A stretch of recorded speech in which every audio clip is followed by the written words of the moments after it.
Alright, so should be live.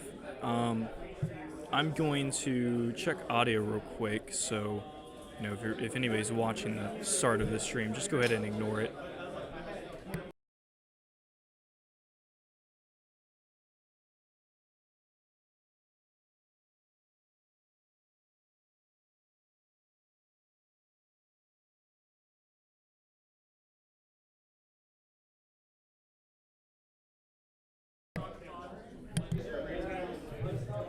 Okay, so hang on. Oh, there we go. Okay, so we are live. If you are watching the playback for the stream, because nobody's watching right now, welcome to Bolters and Banter. It is just me, Tyler, your main host right now, because Nick is playing a game. So I am at Mighty Meeple, which is a local hobby store of ours.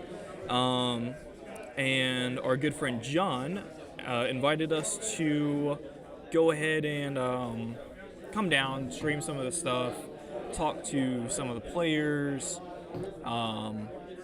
There's going to be some painting competitions. We're going to have some interviews with some professional painters. We're also going to be talking to the store owner and players, and it's just going to be a fun time. And this is also going to go into probably our next video, which will be about tournaments. Also, my apologies that we haven't had a video in a while. It's been hectic. Yeah, so we should be getting back into the groove of things. For right now, it's just me. I will get Nick in after this game if he's free, and I will be back in a couple minutes with one of the players who wasn't able to get into a game, and we're gonna get some feedback from him, talking about tournaments, talking about painting, and all that good stuff. So I will be back in a moment.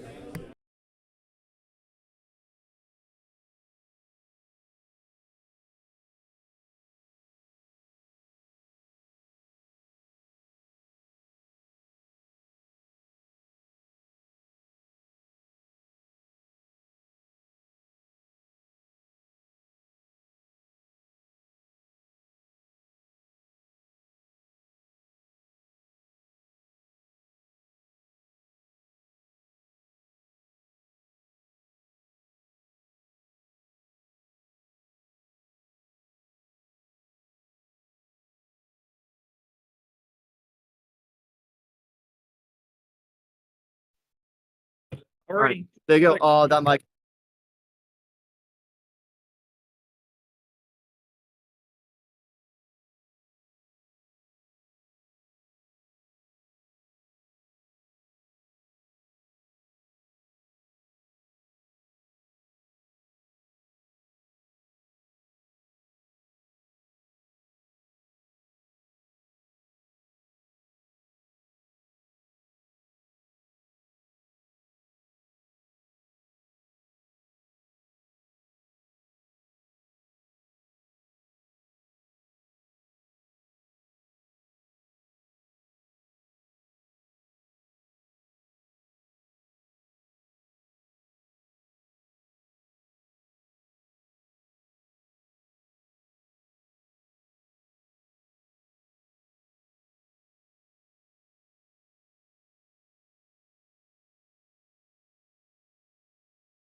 So, are you got the green button? Yep, Okay, I am. sick. So I am back. I got, what was your name again? Matthias. Matthias? Tyler? Nice to meet you, So Tyler. Matthias is a player that was a little late to the game, so I have him for a little bit. Yes, I was. So I want to get you because I want to talk about tournaments and whatnot because we're going to be using this for our video on tournaments. Is this your first tournament? No, I actually enjoy the competitive aspect of a lot of board games and tabletop games like this a lot. Okay. I would say that's kind of what I like the most. So Do you I tend to go to as many tournaments as I so can. do you lean more towards competitive play for 40K? Yes, absolutely. Okay. So I'm actually more of a casual player. I Mhm. never played a tournament. I've only been playing for probably about a year now, and Yeah. in that time frame, I haven't had many games. So I think my first question is, what about competitive play is appealing to you? Like, why not just a casual, chill game? All right. Well, first of all, I don't think there needs to be, a split between competitive and casual. I don't see competitive as win at all costs. Yeah. I do see competitive as both players bringing their best game and their cleanest game, and both players trying to outmatch the other. And I feel like in that interaction, there's a lot to be enjoyed because you're playing against the best the other player can bring versus, sometimes you play against someone that isn't really like trying to win and it gets kind of sloggy and So sloppy. so it's more of like kind of just bringing your all then. Yes. Okay, that's fair. To every game. Yeah, I get that because, like, I mean, in my experience with games, which hasn't been much, like, I've maybe two of my games I've tried to like really push myself. I normally play with Nick. Yeah. Nick's the co-host. I don't know if you know him personally. I met him. Yeah. Not yet. He's playing the Dread Mob Orcs. You'll probably talk with him later. So yeah, I mean, I get like why that could be appealing and whatnot. So I saw you brought Tau. I did. Part of what I wanted to get you for is the competitive scene right now in 40K. How are Tau right now? Are they up on the meta, or is this one of the bad Tau phrases? I think it is very middle Tau phase. Okay, so kind of balance. Kind of Okay. balanced. From what I recall, they're maybe just a little bit below 50 on the win rate. I don't think that's an issue though. As long as you're within. If you're at 50, as long as you're not playing against somebody who's way up there in percentages, you're fine. Yeah. But in their middleness, I feel like they have tools to face a lot of threats and a lot of different playstyles from the opponent. So that's why I'm kind of playing them right now. I was playing Boden at the start of 10th, and yeah, Tell came out. They were looking really good. I love how they're like. I'm not gonna count Fruit because I haven't played them, and I honestly I don't. Is have, this a new army? This is a new army. When did yeah. you start it? The moment that Tau Codex came out. For 10th? Yeah. So like a year, give or I take? paint really fast. Huh? I paint really fast. That's Yeah. So I have your army up on stream, and I mean you're submitting this into the painting competition. I mean that is insane amount of quality of work. Yeah. It's kind of hard to show on the stream. I mean, you are blowing through this. How many points total do you have on Tau? I have what you see on sale. That's 2,000. Okay. Ghost skill. Well, that's one thing. I'll get into that later. But I have a ghost skill, Edison, the Dark Strider. That's it. Okay. I only paint what I used. Okay. And that's kind of why because I am competitively minded. When You playing these things out before. It's not just let me pick up what is it, what's the big Tau, the really massive one? The storm surge. Yeah, or it's the- not just like, yeah, oh, let me bring up a storm surge because it's cool. I love it. It's an how it awesome model. I'm in love with that model. Yeah, it's kind of like I'm not gonna have the opportunity to put it on the table soon, so I'm not really buying it. So other than the Tau, what other armies do you have? So for 40K, I have Odin right now, like 2,000 something points. Odin went through a couple of phases where some stuff was better. Did you pick them up when Votan first came out? I picked them You up. picked them up when it was when it was bad? Oh, okay. Yeah. So 40K, I used to play from 3rd edition up until 7th. I didn't play for 8 or 9. 10 came out. I was amazed by the rules. I think it's the best rules that 40K has had in terms of. Are you talking about their army rule? No, in terms of the game. Oh, are you talking about 10th in general? Okay, Yeah, okay. Yeah, that's why for 10th I came back. Yeah. And started playing Odin. They weren't good at the start of. Yeah, edition. they took a hit because when they first launched, weren't they massively overpowered? Yeah, you just throw a judge token on there and wipe them off the board. If I'm not mistaken, they have like automatic devastating wars or like. Yeah, it was busted. It was essentially Oath of Moment, except I declare you dead. Yeah, exactly. Hopefully, thankfully that didn't last too long. I remember that they were even banned from a tournament the moment. Yeah, it was a lot of a GW trying to patch the holes in the ship. Yeah, no, I picked them up when 10th game came out. Played a couple of months with them until the Tau Codex came out, and then I switched to Tau, and I've been playing that ever since. Okay, so just those two armies then. Yeah, I used to have Elder, I used to have Space Wolves, but I sold those off at some point after 7th, and now I have only these. So when you got in the 40K, did you know at the beginning that you wanted to kind of just stick to the competitive side of things? No, I think I've been that way for a while, but not because of 40K. Before you this, were in I a used to- competitive, like other hobbies and games. Other games. Okay. Yeah.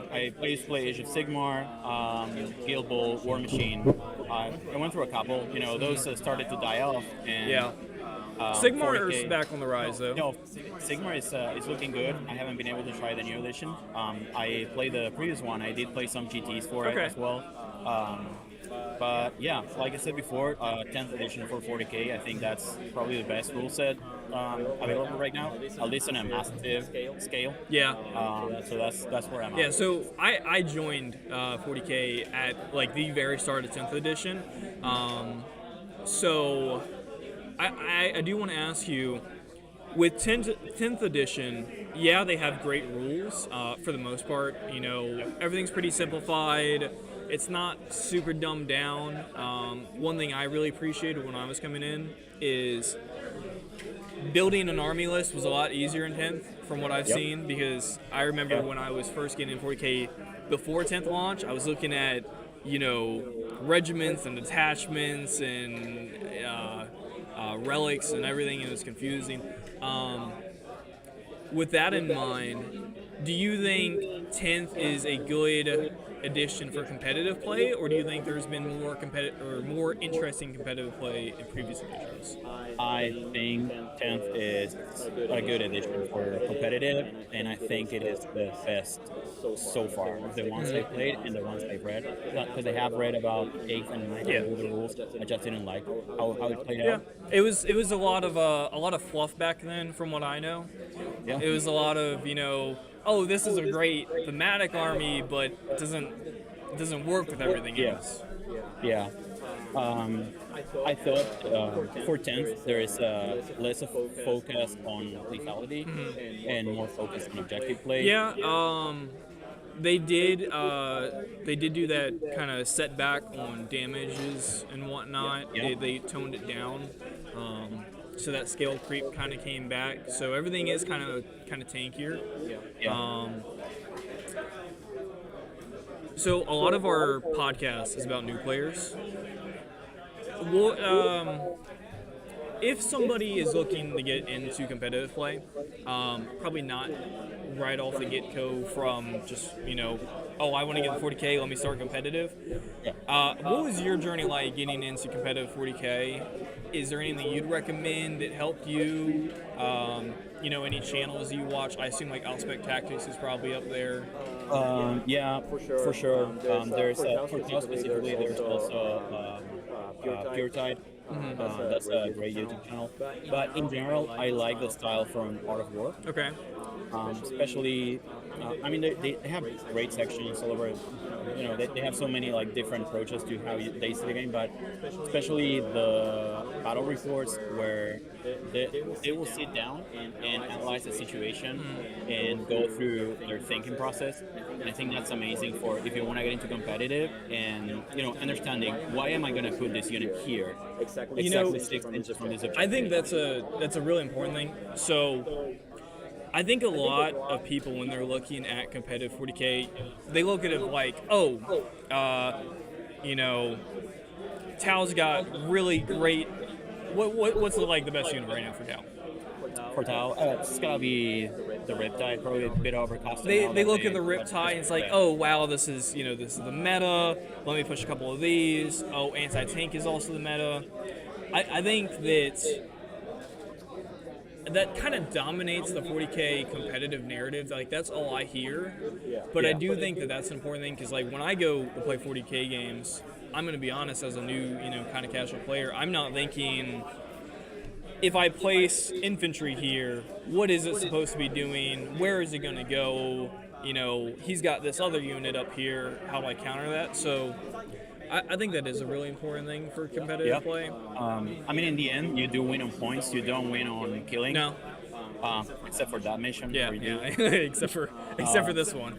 But I think what you gotta prepare for, I mean, sure, you have to have some damage output because you kind of, be a wet noodle, and you need to be able to respond to some things that the meta brings. Like you said, like it's a tank meta. Yeah, it's tank and anti-tank. Brings anti-tank. Which actually is something that I've noticed about this game or about this tournament is there are a couple people who brought mainly infantry lists with no tank. And I think that's actually kind of putting them in a pretty strong spot. There's a player, John brought it up. There's a player playing.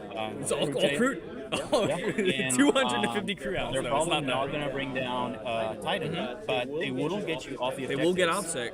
And that's definitely what matters. Yeah, and if you think about it, so like, let's just take like a pretty generic list, right? If you're bringing 500 points, maybe like the 800 of combined tank and anti-tank, and you got no infantry, or the other guy has all infantry, they don't really have to counter that. I mean, the tank, if it's anti-chaff, is really going to be doing some damage, but who really brings a whole lot of anti-chaff? But if you gotta think about bringing trade pieces. Not everything is going to be your main damage. So it is important to bring in trade pieces, bring in souls that can perform actions. Bring in your midpoint bruisers, your little gremlins go around capturing points. For anybody who is watching this, Poorhammer's got a really good video on that, on what your unit is supposed to do. Like you said, midpoint bruiser, trade pieces. Trade pieces are actually a really important one. I'm going to be honest, I don't know any good trade pieces off the top of my head. For Tao? Kind of just in general, but for Tao, what is, did you bring a trade piece? A lot of my stuff are trade pieces. Really? But a really good one would be Pathfinders. Sure, they have quite a few roles during the game. They can start twice. They are your infiltrators. They are scout. But I don't mind offering Pathfinders if that is going to get me something better from the They're not going to do much damage. They're not. Do they have sticky? Not on my list. Sorry for that. In order to get sticky, you need to bring in crude. Okay. Yep. I don't have crude on my list, and I honestly haven't needed it so far.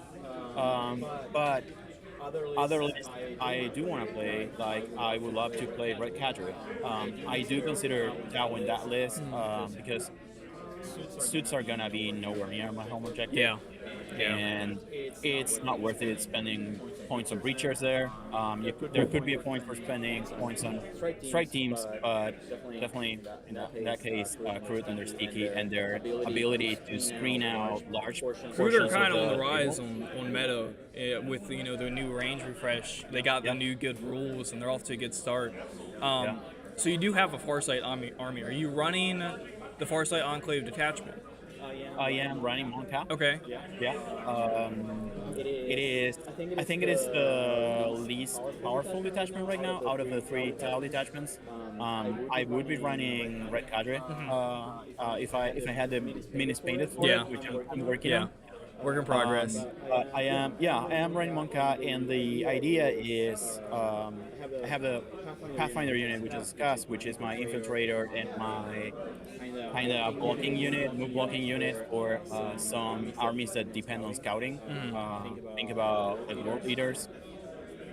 Then I have some, the classic Breacher Fish combo, 2 of those, 2 Ion Cannon Hammerheads for some anti-tank, Piranhas, which are amazing trade pieces, amazing for triggering. Piranhas are kind of just good. They are good. They went up in points, but they're very cheap for having 2 secret missiles. So, and then the 3 Riptides, which it's going to be your main output on damage. They are great at dealing damage, but they are also so hard to calculate what you want to put into them to kill them because of that 4-app immo. Give me just 1 second. I'm not sure chat is enabled. I don't know who's watching this right now. We do actually have some watchers or some viewers. I don't think chat is enabled. How?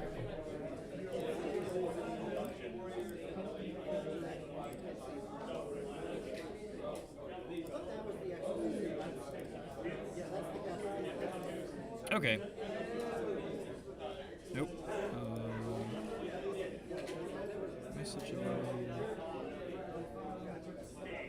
Oh, no, it should be set up.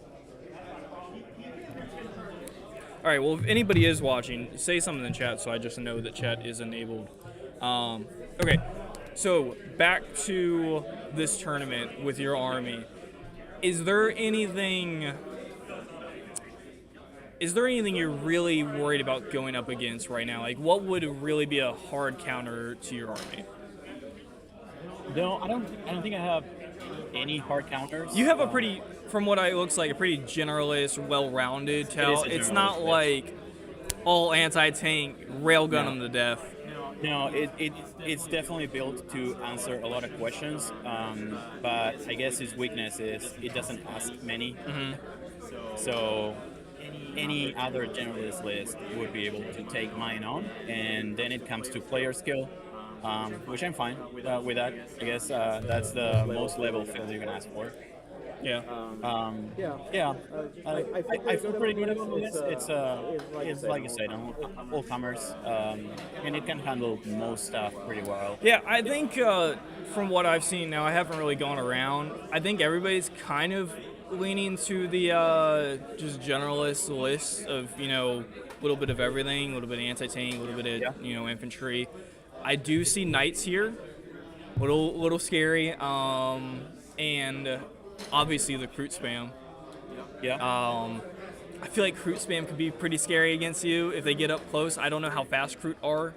They are faster than me. They are, and they have a great ability to block their own side of the table, so I would not be able to do a lot of deep striking and messing up with their objectives. Really, my 2 main answers to that kind of infantry spam would be the Iron Hammerheads and the Breachers. They handle hordes pretty well, hitting on 2s, winning on 2s in this case. So I don't feel too bad about Kroot. I think it's a matter of making sure they don't get me off the table, basically. Yeah. Which they have the tools to do. So yeah, they're pretty strong. And for knights, I don't think the idea is to kill them. And You want to play around them. I kind of want to block them. Oh. And yeah, and that's one other thing Pathfinder's very good for. Just like against world leaders, they're good at not letting the world leaders scout outside of their deployment zone. I could try to buy a couple turns by blocking them and making sure they kind of get to me that fast. Now, by blocking them, do you mean specifically like throwing like a trade piece in there just to tie them up in melee? Or do you mean like kind of keeping them pinned? I definitely cannot survive a round of melee against them. But what you do is make it so they kind of move past you. And they either have to kill your trade pieces, which is what they're there for, and ignore your others. You just want board control, essentially. I do want board control. Okay, so you're just fanning out and... Okay. I think that's, with my kind of list, I think that's a strategy against knights. I don't have the firepower to bring them all down. Okay. Sorry, I'm still trying to figure out chat real quick, because I don't think chat is set up.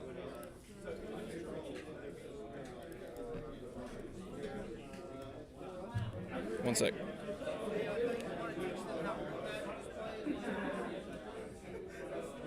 Could be wrong.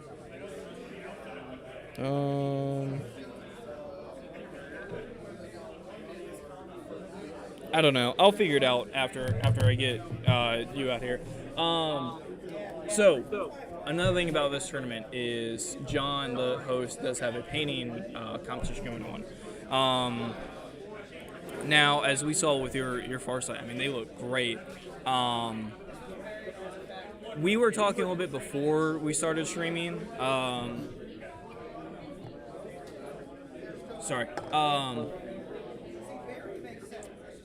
You did this mainly with airbrush, right? Yeah. It is. A lot of airbrush and masking. Yeah. You didn't do airbrush for your actual infantry guys, right? There's airbrush for everything. Really? Everything is airbrush. Now, with your infantry guys, was it just like priming, or? No. So with airbrush, I think what matters the most is, of course, practice with it, sure, but also planning. If I know that I'm gonna paint my stuff with, then I need to make decisions when I'm building them. So that I make sub-assemblies that make that's something I've noticed. So like I'm doing Black Templars, and one of the things that was kind of getting me at first was the shoulder pads and whatnot, because they're white, and I was trying to prime that before, like sub-assembly. For me, it was just easier for me just like prime it and then cover up the white with the black, just because it's such a bold color. But like, I mean, if you're doing something with like red, where it's such a dominant color, you can kind of cover up a lot of mistakes with red. Well, red is a very transparent color. Is it? Yeah. So if you're gonna cover up stuff with red, you're gonna be painting a long time. Oh, okay. In my infantry guys' case, I prime black and I then paint red, and I fix mistakes with black. Just what you did there. In your case, for the shoulder pads, there's also the option of using some kind of masking putty. Yeah, I do have it's like printer. It's like, I don't know. It's some kind of like office putty for boards or something. I don't know.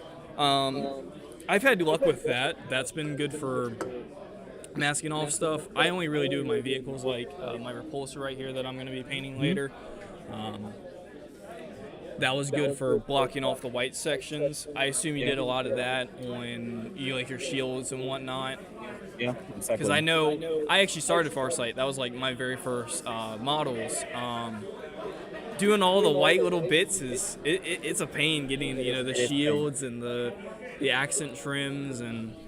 Yeah, sometimes you need to make decisions. Maybe it's not exactly how you want to paint a model, but if it's going to make it easier, especially if you're aiming for speed, which is something I do. Yeah, because you did this in a year, and I mean, that's insane. And that is, I have a 9-month-old right now, so my painting time drastically. I mean, just doing it with a kid, regardless, or any sort of family, is just crazy. Yeah. But yeah, that's why I said it is kind of about pre-planning. Yeah. Especially when you want to get fast using an airbrush, that pays off a lot in the end. Okay.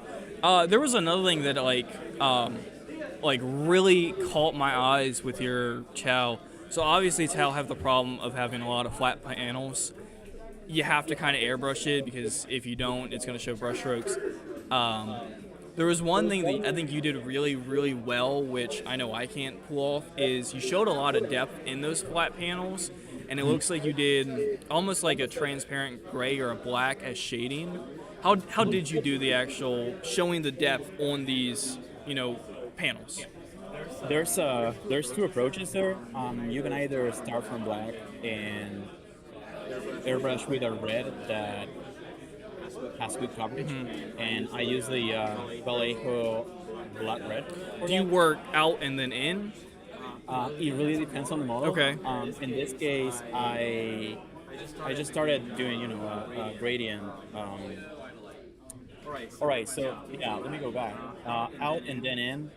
What I do is, I would say it's in then out, I guess, because it's always easier to mask small, the stuff that is kind of recessed. Yeah. In my case, what I did was keep that priming visible and just start adding light. Okay. And when I work that way, you can also work the opposite way and like paint everything red, prime everything red, and then go in with maybe a turquoise or something to bring up the shadows. Yeah. From what I've seen with with a lot of like painting tutorials, they do tend to do the shadows first and then build up to your lighter areas, just because it's really easy, right? Simulate volumetric lighting and whatnot. You know where the high spots are going to be. Yeah. So that does make sense. I don't know. I haven't seen all the armies, but I will say that your Farsight, I think, have a very fair chance of winning, at the very least, like Xenos, because I don't think there's many Xenos to begin with. I would love that. Yeah, that's kind of one of the goals for today. Since I got here late, I guess that's what I can aim for. Because you're only gonna have 2 games, right? I'm only So gonna have you 2 can't games. win, right? I didn't have high hopes anyway, because with this list, I don't feel like I can get a high enough differential in terms of points to even aim for first, second, and third. Yeah. Especially with 32 players and only 3 rounds. Yeah. That leaves a lot of undefeated players. Yeah, it does. Unfortunately, that kind of rules you out from the prizes that John made. I'll get some pictures up here later, but it's awesome. So y'all can't see it, but John, the host of this tournament, 3D printed for first place a bolt rifle, and for second and third, bolt pistols, and they are insane. I don't know if you can pick them up or not, but like the magazine comes out, the bolt carrier comes back. They are insane. Yeah. I do know that for painting, they do have the seals. So they have best Imperium, best Astartes, best Xenos, and best Chaos, and then some kind of generalist one. So, I mean, it's pretty. That's cool. You could definitely get there. And at the end of the day, what matters was, to me at least, was getting some games in. Yeah. This is a new community and a new meta for me. So are you new to the store? Yeah, I moved to North Carolina 2 weeks ago. Oh, really? Where'd you come from? Before. From where? Louisiana. Louisiana. Okay. Yeah, just couldn't take the heat anymore. I've been down there a couple times. It's pretty humid. Surprisingly, Carolina doesn't have that much humidity, which is something. I came from Virginia, which was very humid. It's pretty fine up here. So far I'm loving the weather. Yeah. Cold, but still some sun. Perfect weather for me. So, I guess for you, is this your first time at Meeple, or it is really? It is. So, in my personal opinion, this is probably one of my favorite stores around here. I have a couple closer ones to me. This isn't like my closest store, but I mean, this store is great. Most of the community is Magic, I'd probably say, but then like the second majority is Warhammer. And it's That's not great. uncommon to, I mean, every time I come in here, at least on the weekend, there's always like 3 games going on at least. That's great. An active community is so important. And if to you actually keep things look, moving. the shelf in the background is all terrain that they have just to use for free. So you don't need to bring mats. You don't need to bring terrain. It's a really great community. Are you in? I was telling Jonathan that this is such a great space. Yeah, like you can see it, but there's more than 20 tables. Yeah, and I mean when you come in here, it's insane. Like especially when they have Magic or I don't know. Magic's probably the biggest one here. Other makes than that, it's just kind of miscellaneous card games. It's always packed when there's card games going on, Magic tournaments especially. But yeah, I mean this is a great store. They've let us come in and record, which is, I mean that's pretty great. We only have 2,700 subscribers, so we're a small channel. And that's a good number though. We hit our 5 minutes of fame. We got one video that had over 100,000 views, and then it's been going down back again. So just gotta get that one video. we'll get another slot video out of here. That 100K video was what every main says about you, like faction main. It was pretty entertaining. So yeah, I mean, if this is your first time, welcome to Meeple. I'm not endorsed for the stream and whatnot. I'm not endorsed by Meeple or anything, but it is my favorite store around here. And they got a great selection of stuff to buy. Yeah, I was actually walking through the. I love the old world stuff they have. Haven't seen it in store They yet. even have some fine cast, or like they have couple Warhammer minis that are metal. From Fantasy? Yeah, no, like the original like metal. Like one of them I can think of is Dari Leader or something. Yeah. It's in the box, fine cast. It's pretty epic. I'm gonna go and see if I can find that. Are you in the Charlotte Discord server? I am. Yeah. Yeah. It's kind of. First Blood. What is First Blood? So First Blood. So for everybody, that is actually because you weren't here for it either. It is. John is doing a special prize for each event. First Blood means the first warlord died in this game. Right. So someone's warlord just died, and they are getting kind of a, I don't know if it's the guy who killed the warlord. I think it is. He's getting a prize. He's showing it off now, so I think I am free to talk about it. It's a bunch of blood paint, Nice. like blood effects paint, and then, what's the other thing? Hang on, let me get John.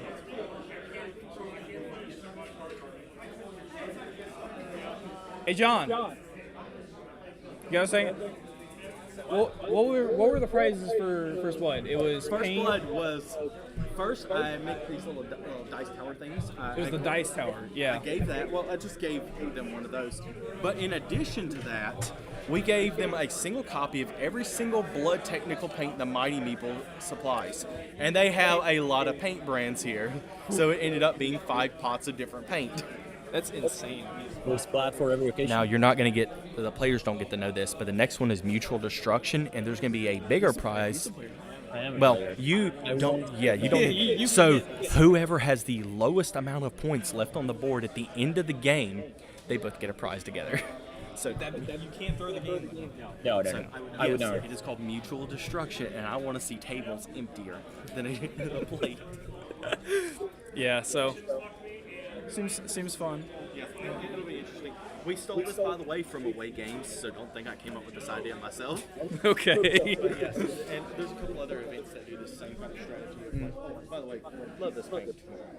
Pro Acryl. I love Pro Acryl. Pro Acryl's Fanatic, Bold titanium and white. I got to get it. the Army Painter Fanatic range, top tier. Really? Especially my guys. death metal. I've had mixed results with Army Painter. So the Fanatic range is better. It's close Is to there AK. newer ones? If you like AK Interactive and you like Yeah. the consistency and the pigmentation that they provide, you'll find a good thing there. The pigmentation is a little stronger than Pure Acryl, so you need to thin it if you're doing layer blending. But the step ups are good. But if you're talking about like a good smooth gold, you cannot defeat the Painter Fanatic Death Metal Gold. Yeah. with Yeah. a little bit of that rich gold on there. That's acrylic? So, There is no highlighting on that. That's all just slight rich. so John, real quick while I got you, where are we still in round 1? We are still in round Still one. in right round now. 1. Yeah. How are you noticing games going? Is everything off to a good start? Are you Everybody's having? getting along really well, which is a great low-key for me because this is I the haven't first heard many event I've people ran. call you. Yeah, we've had very few. A couple of them were like rule questions that are commonly misunderstood. To give you an example, the first time I got called is if you have a unit that does not have the scout keyword attached to a unit that does have the scout keyword, what do you think happens? They don't get the scout. Everyone must possess that keyword. Now, a lot of things. Yeah, that's right. Yeah. So they had Helbrecht, and the unit he was attached I was to about was to trying say to. Black Templar because Yeah. Primaris Crusader squad It's have a scout, It's a common misconception. but none of the Black Templar leaders have scout. Exactly. So it's a switch up, and it catches a lot of players off guard. So he just called me over there because he's like, hey, I'm going to tell you this, but I want you hear it from a judge, which is a great thing, and I'm glad that Andrew pulled that up there. It's like because that definitely prevents a feels bad moment. Yeah.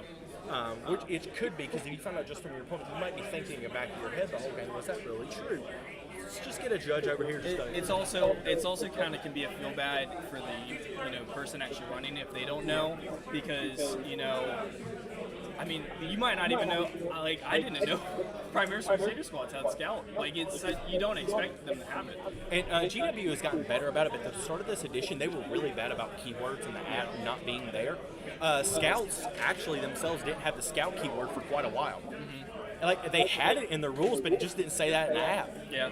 And then there were some people the update wasn't pushing correctly for. I was one of them, so my infiltrators didn't even have the infiltrate keyword for a little bit, which was kind of strange. I've seen a couple people had that, but It's weird, especially for I think Black Templars, because all of their battle line, I think, the Crusader squad is the main battle line. All of it has scout, and that's a good force here, but no leaders. It is a brutal thing to have to deal with, too, if they get close to you turn 1. Yeah, I mean, everybody for the most part, I think, is going to be running Field No Pain Yeah. for Black Templars. I personally am a lethal hits enjoyer. So I'm a Dirty Space Wolf player. So I'm the guy that's going to be cannonballing up into your face with a bunch of Thunderwolves and, make that your problem. But I've been watching my army get smaller and smaller and smaller with every data slate. I went from a Horde army to, what is this? Yeah, I think Tao's kind of on the opposite. They're going into Horde. Yeah. Yeah. Have you seen? How many points are Crisis suits now? Just a shout out to the guy who's playing Crute Jail right now. I don't know what is going on with that right now, but dear God, his opponent looks slightly scared and at the same time excited. So if you thought Wolf Jail was dead, no, it's not. It just grew scales. Yeah. Your crises are pretty down low, aren't they? Yeah, between 110 and 150. Yeah. And they have bigger guns now. So yeah, where you're used to 2 Gladiator Lancers sitting in the back, wait till you see what they're bringing to the table. You think Wolf Jail was bad, wait till you meet it with a rail cannon. You've been looking at these boards, I assume. Is there, and you come into the mics, is there what's standing out to you the most? Is there like a certain common meta you're seeing? So we're seeing a lot of armor, which I think is common It's right just now. the 10th. It's just how it is. 10th is really friendly towards armor. I'd say one of the funniest things I've seen here lately is I'm currently looking at a table. One of our guys, he's fighting Sororitas, and he has thrown a monolith in his opponent's deployment zone turn 2. I cannot put into words how bad of a day that is. Now, that is left to be said if they blow that thing up, because running double monolith is incredibly. It's an incredibly stat checky build. But at the same time, if you blow one up, they feel it. They feel it a lot. So he has to be careful about throwing that double monolith. Other than that, you're seeing a lot of Tau here, like a high concentration, and an extreme concentration of Space Marines. Like, I mean, well, okay, is it As out an of the ordinary? as an Astartes enjoyer, yes. Astartes unaware. Oh, it's a phrase, Amir. Hey, how are you doing? Hey, you're live now. Yeah, you're live now. Yo! That was loud. I don't know what to say. It's I forgot okay. what I was going to say. Something for you. Hello, Joe. Okay, well, Hell yeah. You're a premier Marine player. are you Enjoyer. and Slayer of Elf Wenches. Are you going to be in any of these games? You just here to Yeah, we hang have out? an Necromunda game back at GW, which is very based on Red Pilled. We're simulating a UFC fight. I wrote rules for it and everything. So basically, when you're in melee, you get to choose between crushing blow or precision strike. I made those things up. Okay. Yeah, I don't know if you don't play Necromunda. No, I haven't. So Necromunda, there's like, I'm gonna leave this guy to you for now. yes, All please. right, Go see you, away. John. Good luck. Go away. You saw that? That was a leprechaun. Anyway, Mean. I know. He's It's going to okay. boot you from the tournament. Nice. Anyway, so yeah, I written rules for this Necromunda scenario. So every fighter, like there's 2 fighters, it's like UFC, like there's an octagon and everything. It's insane. Hell yeah. So anyway, once in melee, because like models are going to be in melee all the time, right? Yeah. So it's going to be like, well, how did I choose to make this a little bit more enjoyable? So just don't look at 2 models standing next to each other, right? So I have written rules for a little bit of movement. So there's like something called in Necromunda called knockback. Yeah. I've added that with the crushing blow, and then you can choose not to do that, and instead pick a precision strike where you do extra damage and avoid saves. So I hope for the game today I have today it's going to be pretty fun. I think yeah. it'd just be easier to have an actual fist fight. It would be easier, and I would enjoy that, but I think it'll be unfair to my opponent. You got it. You're built. Hell yeah. Yeah, strong. I am the real deal. I play Ultramarines. What do you think? Yeah, best. No codex chips. Uh-huh. Okay. All right, well, thank you, man. We should have video. Huh? We should have video. Really should. So that was first John, the host of the event, and then Amir, who is you will see him in the Charlotte Discord server. He's the Ultramarine. He is spamming every chat there is. So, I think I'm gonna let you go for a little bit. I might get you later. I mean, the game's gonna be pretty long, but I would like to go check out these boards, get a couple pictures, and figure out chat because I don't think chat is working. And look at how these games are going. So, I appreciate. What was your name again? Matias. Thank you. Good luck on your game, and I hope you win the painting competition. Okay. Well, thank you.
ahead and press the red button on the mic.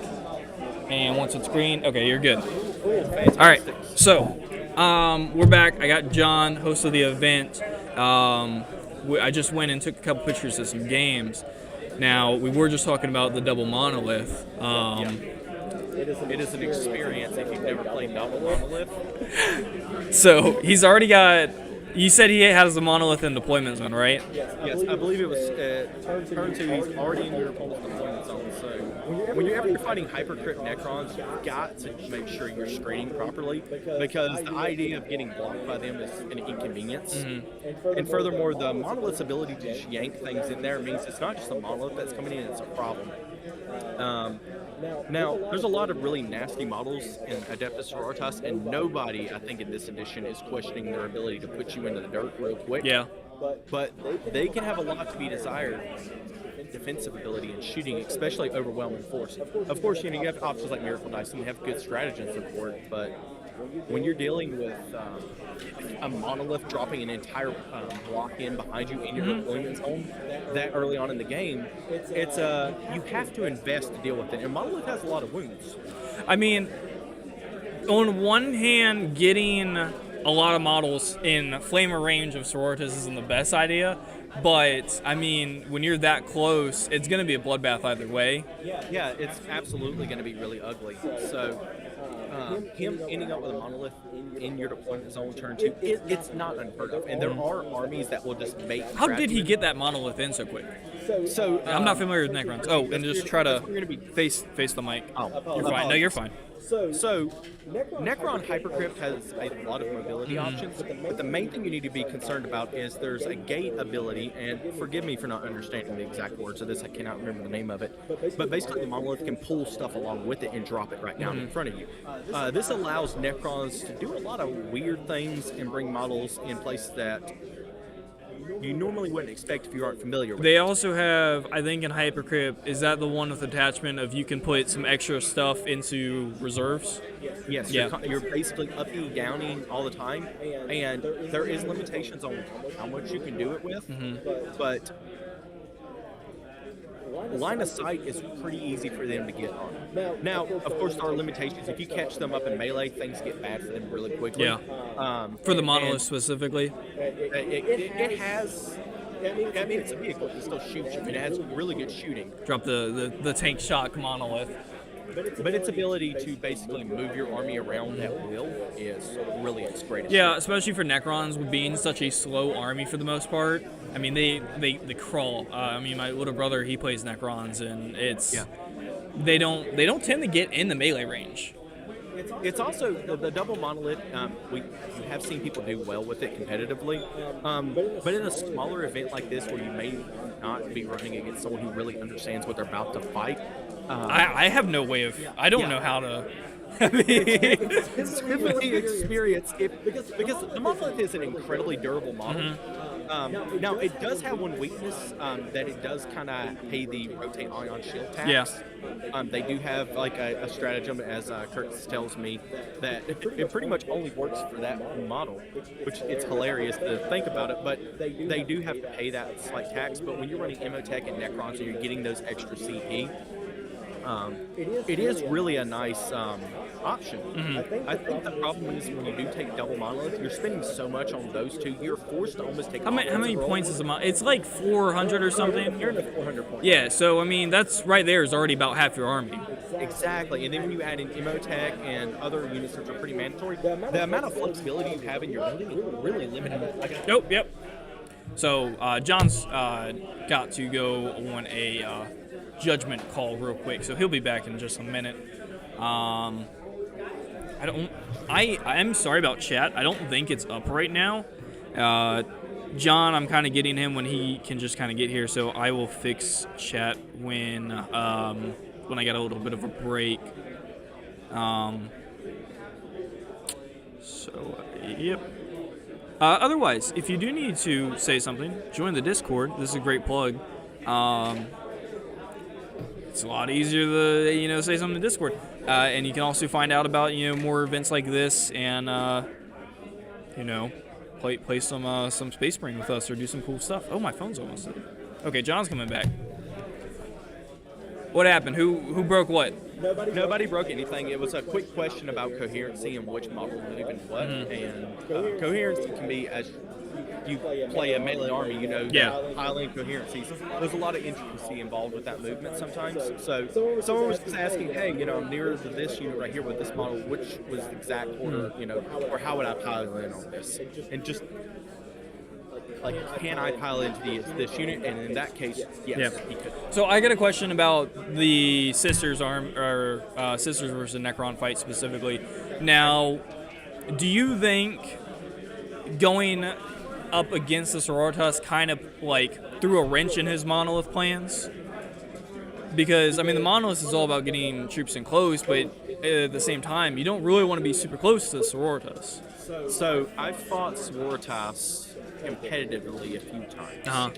Not since their nerfs. And they did get a... They got their Codex, big buff with the Codex, and then kind of bringing it back down the calm levels. They are not, however... But do not assume that Sororitas... I think you might have a new player. I don't know. No, that's from okay. Together. So do not assume that they're weak. Based off of what was back there with that monolith in close quarters, though, I do not believe that is the type of units that can bring them down. Okay. They just have they just have some standard infantry units holding back there, trying to keep the Triumph of St. Catherine safe. I do believe, as I've looked back, I think I saw it go down. I'm not sure. Really? It might have. I don't know. I have to check. If they managed to kill that monolith, horrible timing on his part. But depending on kind of when you threw that in there to do it, I do not believe that for any moment the Sisters cannot kill that monolith. Yeah. They absolutely can. He's got the armor support to bring it down. But having that sort of, I guess you would say, pincer, you have units already sitting in your back, and you're up in the front, it's going to make him not be able to invest coming up and close. So it might work out well for him. It might work out horribly. We'll have to see. Well, I think we'll see the results of that near the end of Turn 3. We would have an idea of what's going on. Now, you mentioned the other game right over here to our left. What was interesting about that game to you? So what is it? It's Necrons and Space Wolves. Okay. So I am a Space Wolf and warrior myself. And this gentleman over here that's playing them, he plays Gladius primarily, which would give the Space Wolves a lot of utility. And that's just the default Ultramarines. Yes, the default Ultramarine detachment. A lot of us right now are running Stormlands, which is Wolf Jail, as everybody has seen. By the way, it's still alive. You can still do some horrible stuff to people with it, so don't think it's dead. You still need to keep an eye out for it. And Champions of Rust definitely is good. Don't like Champions of Rust as much. The offensive ability is phenomenal in it, but I feel like if your opponent plans well around you, they can do some damage to it because it is very obvious what you're going for, which it is killing, so that big surprise there, but it can be countered. Now, kind of just glancing at this, it looks like the Necrons is more of like a melee list. It's kind of hard to see. I don't know what units specifically he has. I see the Wraiths. Now, Wraiths have taken a hit in points. They're still a pain to get through. They're going to get in there and tar pit things up. I don't believe that that's going to be an easy thing for the Space Wolves to kill. They will bring those Wraiths down, but it's going to require an investment to bring those Wraiths down. The funny part to me is he's running double Monolith, and when I was talking about the guy who plays or not double Monolith. Double Doomstalker. Double Doomsday Arc. Doomsday Arc. Doomsday Arcs are kind of like a casino cannon. They can either really mess you up. They're pretty tanky, aren't they? Are they? I'm not sure. They do have an involt save. Yeah, okay. So, I mean, for just a transport, essentially. For cost, it is an incredibly difficult thing to kill. But it is Necrons. They are often a tanky army, and you can't regenerate wounds on them, which can be a pain. But the idea of a Doom, especially if he's playing Hypercrypt, Doomsday Arc, just jumping up and teleporting with line of sight of you. Now, of course, he isn't going to get the Dev Wounds ability, which is what Doomsday Arcs get if they don't move. But if you're just a little infantry unit that are trying to score some points, that ain't going to matter. Yeah. That gun is going to blow right through your armor saves. You're going to get no saves. It's going to turn you into paste and move on with this day. So they can be something to keep up with. I do believe the Space Wolf player has enough units to be able to screen and prevent that from happening, but we'll find out later on. So while I got you, like I've said before in the stream, I'm doing this video to kind of get some personal experience with tournaments, because we're going to be covering a video on tournaments for new players. I want to hear your thoughts. What is competitive like in 10th edition currently?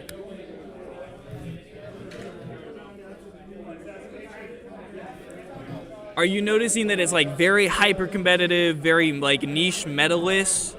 That's going to depend largely on where you are and what events you're going to. So I need most people to understand this, and Reddit and other Discords and some YouTube channels will talk about, like, when you see the competitive communities, that sweaty, try-hard nerds and assholes and stuff like that. It's a misconception. There's not a lot of that around here. The player I was talking with at the beginning, he made a great point of why he plays competitive.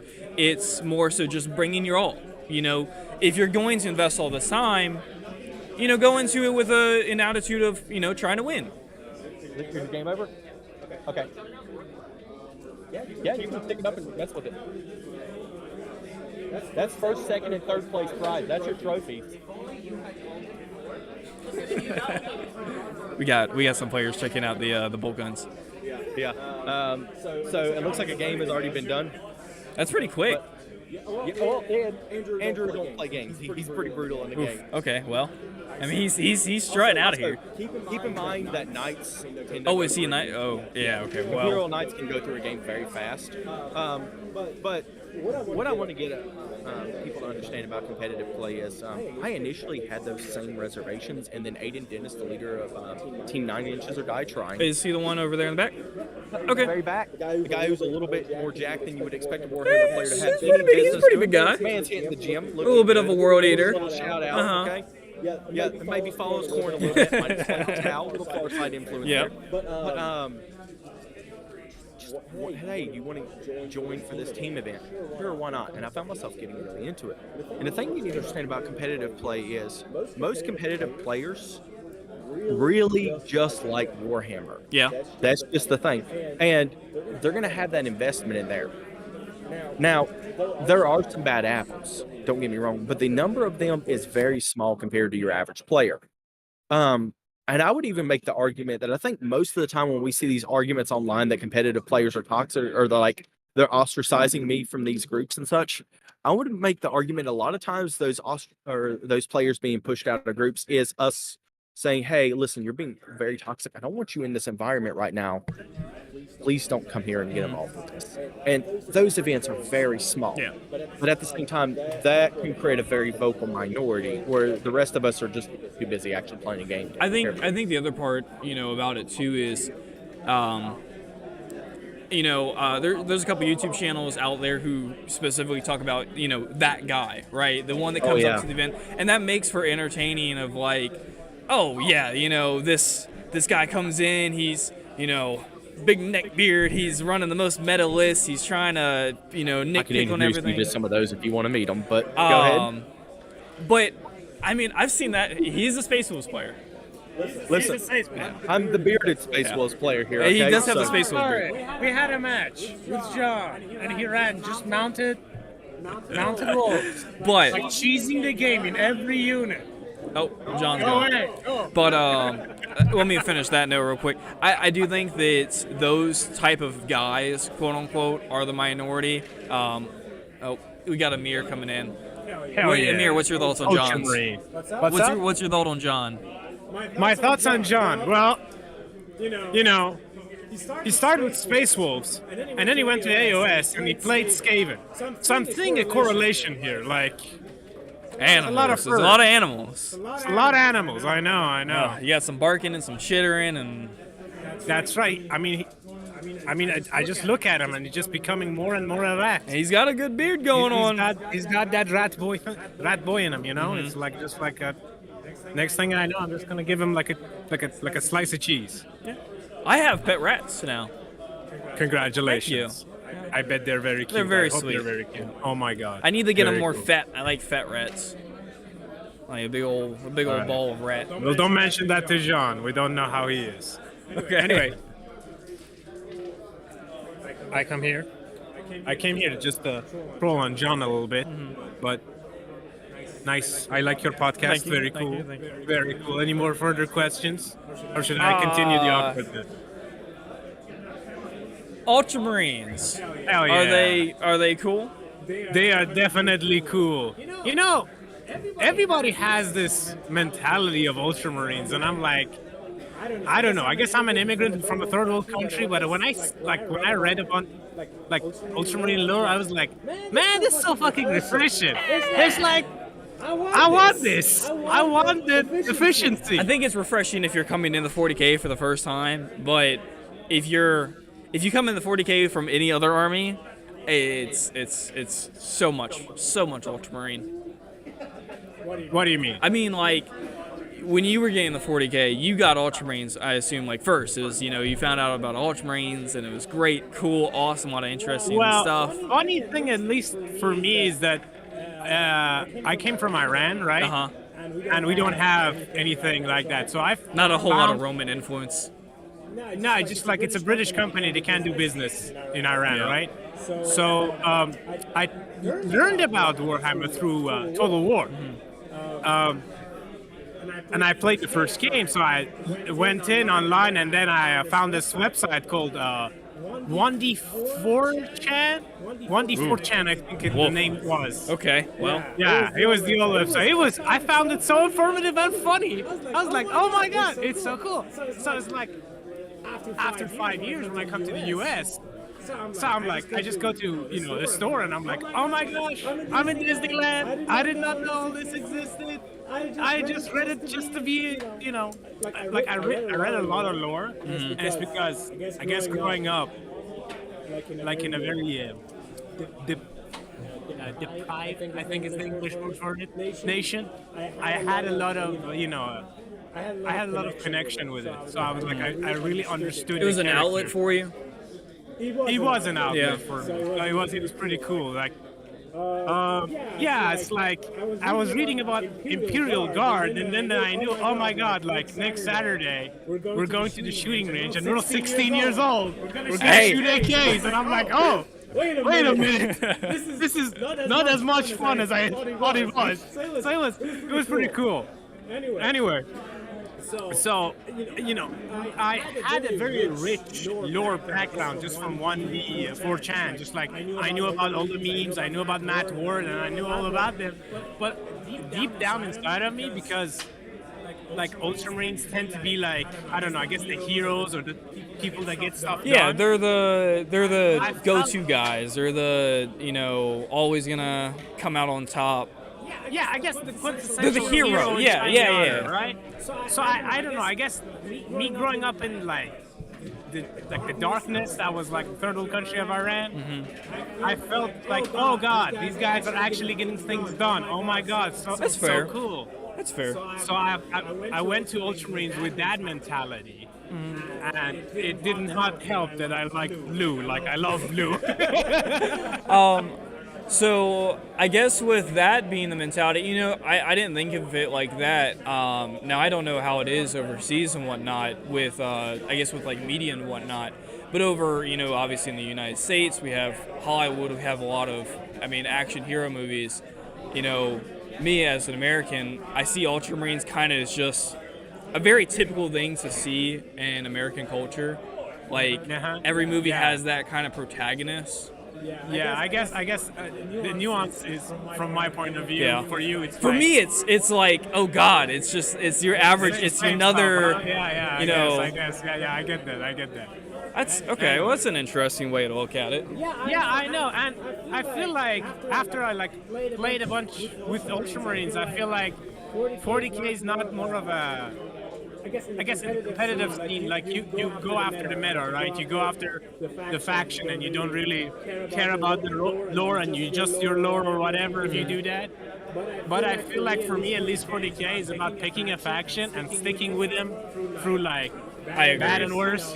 Just like if having your guys. Of your faction, exactly. You've been fun of them back. It took me a while. I was bouncing around. I came back to Black Templars. I'm working on them.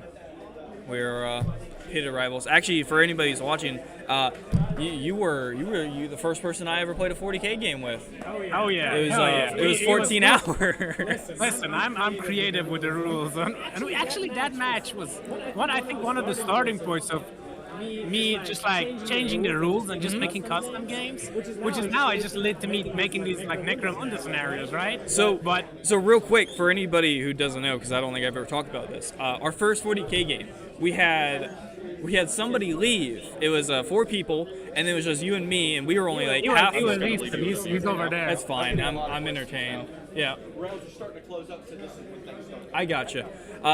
You go, hero. So no, it was Easton back there. Yeah. Yeah. It was 4,000 points of Tyranids, 2,000 Ultramarine, and 500 Black Templars. So we needed to balance it out. So we said, screw it, double the wound count, and was it double damage too? No. It was double the wound for every Space Marine and double the attacks. Yeah. So we had a lower accurate Space Marine. So every Assault Intercessor has 4 attacks, like a regular and Schmo 4 assault, wounds. right? So we basically took that as 4 wounds and 8 attacks. It was insane. It was the most lower accurate Space Marines ever. It was so much fun. I think that was a great starting point for me in 40K because it was so engaging. Like feeling this, like, do you remember my Emperor's Champion?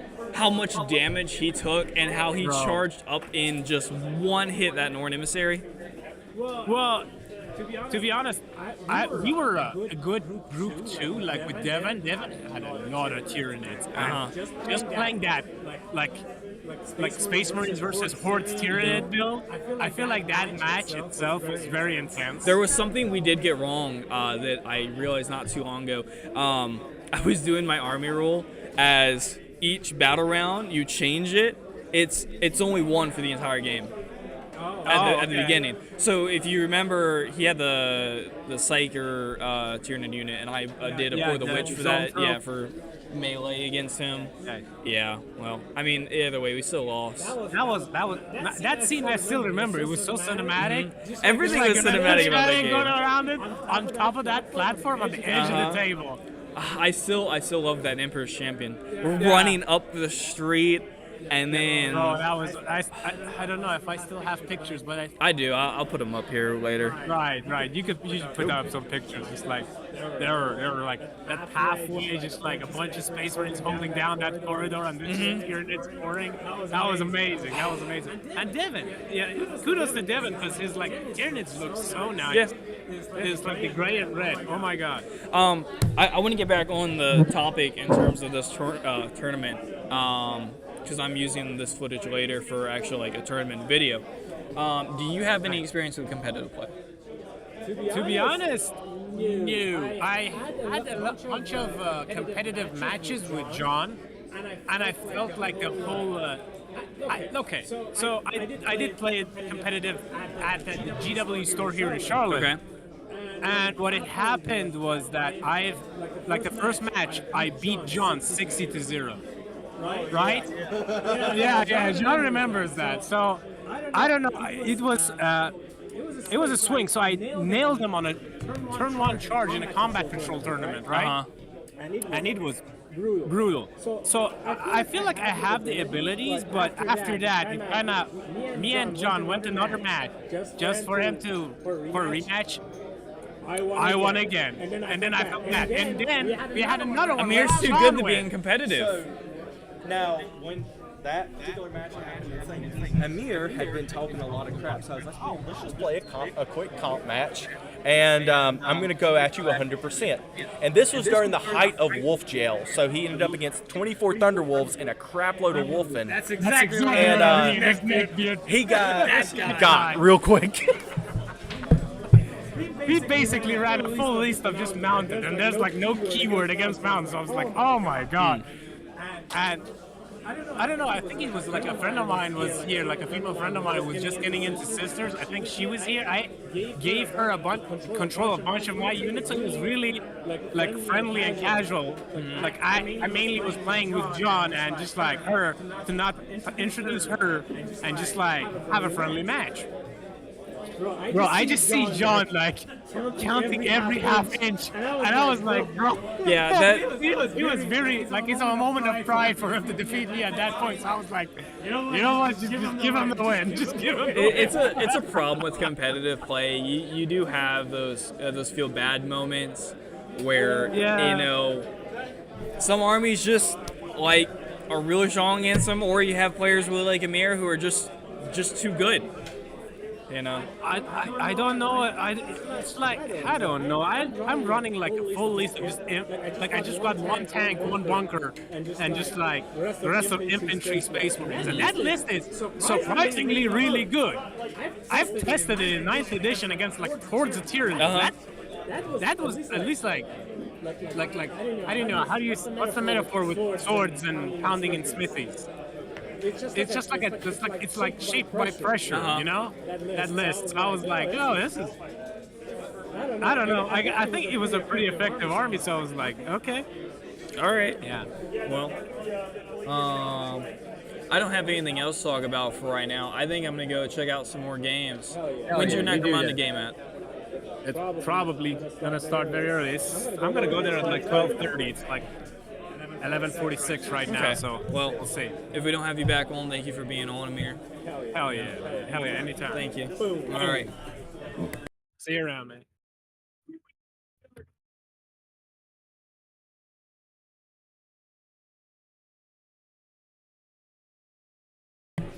Gonna take a quick break. We are going to try to fix chat. I think round 1 is coming up soon in. So I'm gonna get some pictures of the painting submissions and check out, you know, where the game's ready. So I will be back in a little bit. Check in 15-30 minutes or so. I'll be back.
Set up chat.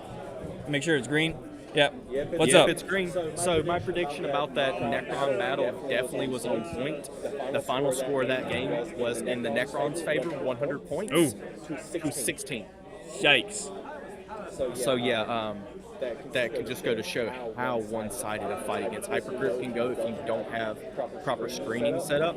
A monolith getting in the back and threatening your warlord and Triumph of St. Catherine is great, but it has, you know, its limits on the amount of punishment it can take. And a monolith, unfortunately, is well above that amount of punishment that it can handle in a fight. So yeah, that monolith getting down there, getting to threaten the Triumph, them not being able to set up their proper screening and charges. And I mean, Sisters, a lot of their anti-tank comes from Meltas, and other than that, you know, there's your first shot. Don't have a whole lot, and honestly, it's not even really worth trying to take out the monoliths, if I'm correct. Like, you're gonna spend a lot of time trying to take them down. Oh yeah. So Luke, who's standing right over here, just got to fight the Croup Jail list, and can say without a doubt that Croup Jail versus Custodes didn't go well for the Croup. Unfortunately, the Croup really against like some. Okay, I can see that. The shooting was probably just a bit too much. Yeah, Custodes shooting. And I don't think they probably have the durability that Thunderwolf Cavalry get to bring in. And if somebody knows this and can confirm or deny this for me, I'm not quite sure if the Crutox have an invuln save. And I think when you're dealing with the amount of shootings like Caladius Grav tanks bring into the field, you need an invuln save. So if they're saving on a 3 and they don't have an invuln save, that main gun is just going to rip right through a squad of them. And then you pair that with the amount of damage that Custodian Guard or Wardens can bring out out to a close quarter fight, and you could probably watch them drop off the field very quickly. Cool concept, though. Didn't work out too well this time, but I would be interested to see what it did out of like 20 matches, other than just one. Yeah.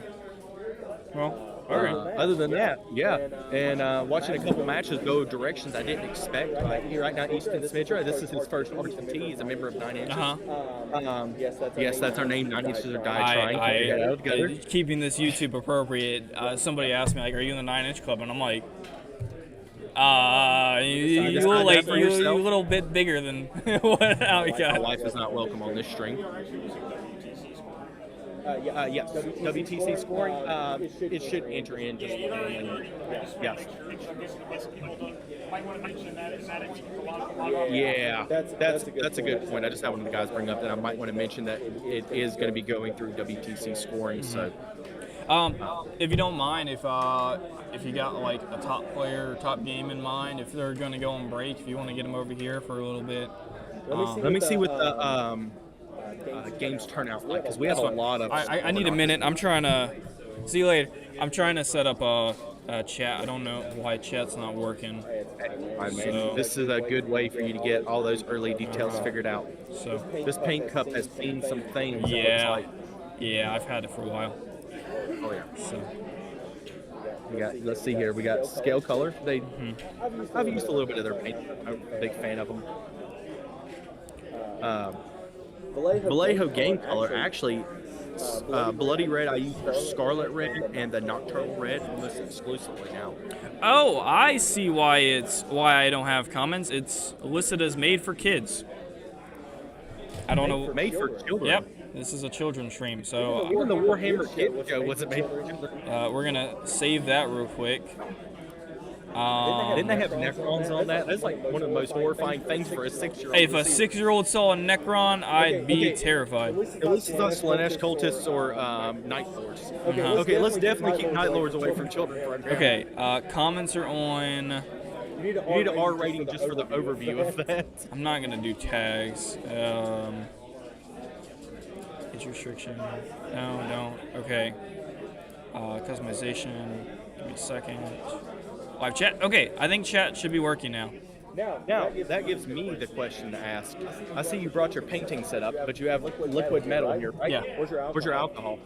I don't know how to do that stuff. That's too much work for me. I use liquid metal primarily for spraying. I've never used the steel color. So is the pigmentation better than the gold? So much better than that. That's actually kind of a pain in the dick. I love the golds. All the golds I've tried, but my experience with the silver. If you look at the teeth on the chainsword and parts of the bolter, that is that, but it also has streak and grime over it.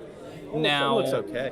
It's a nice color, and it does lay pretty okay, but when you lay it, it tends to kind of almost like soak into the model. It's weird.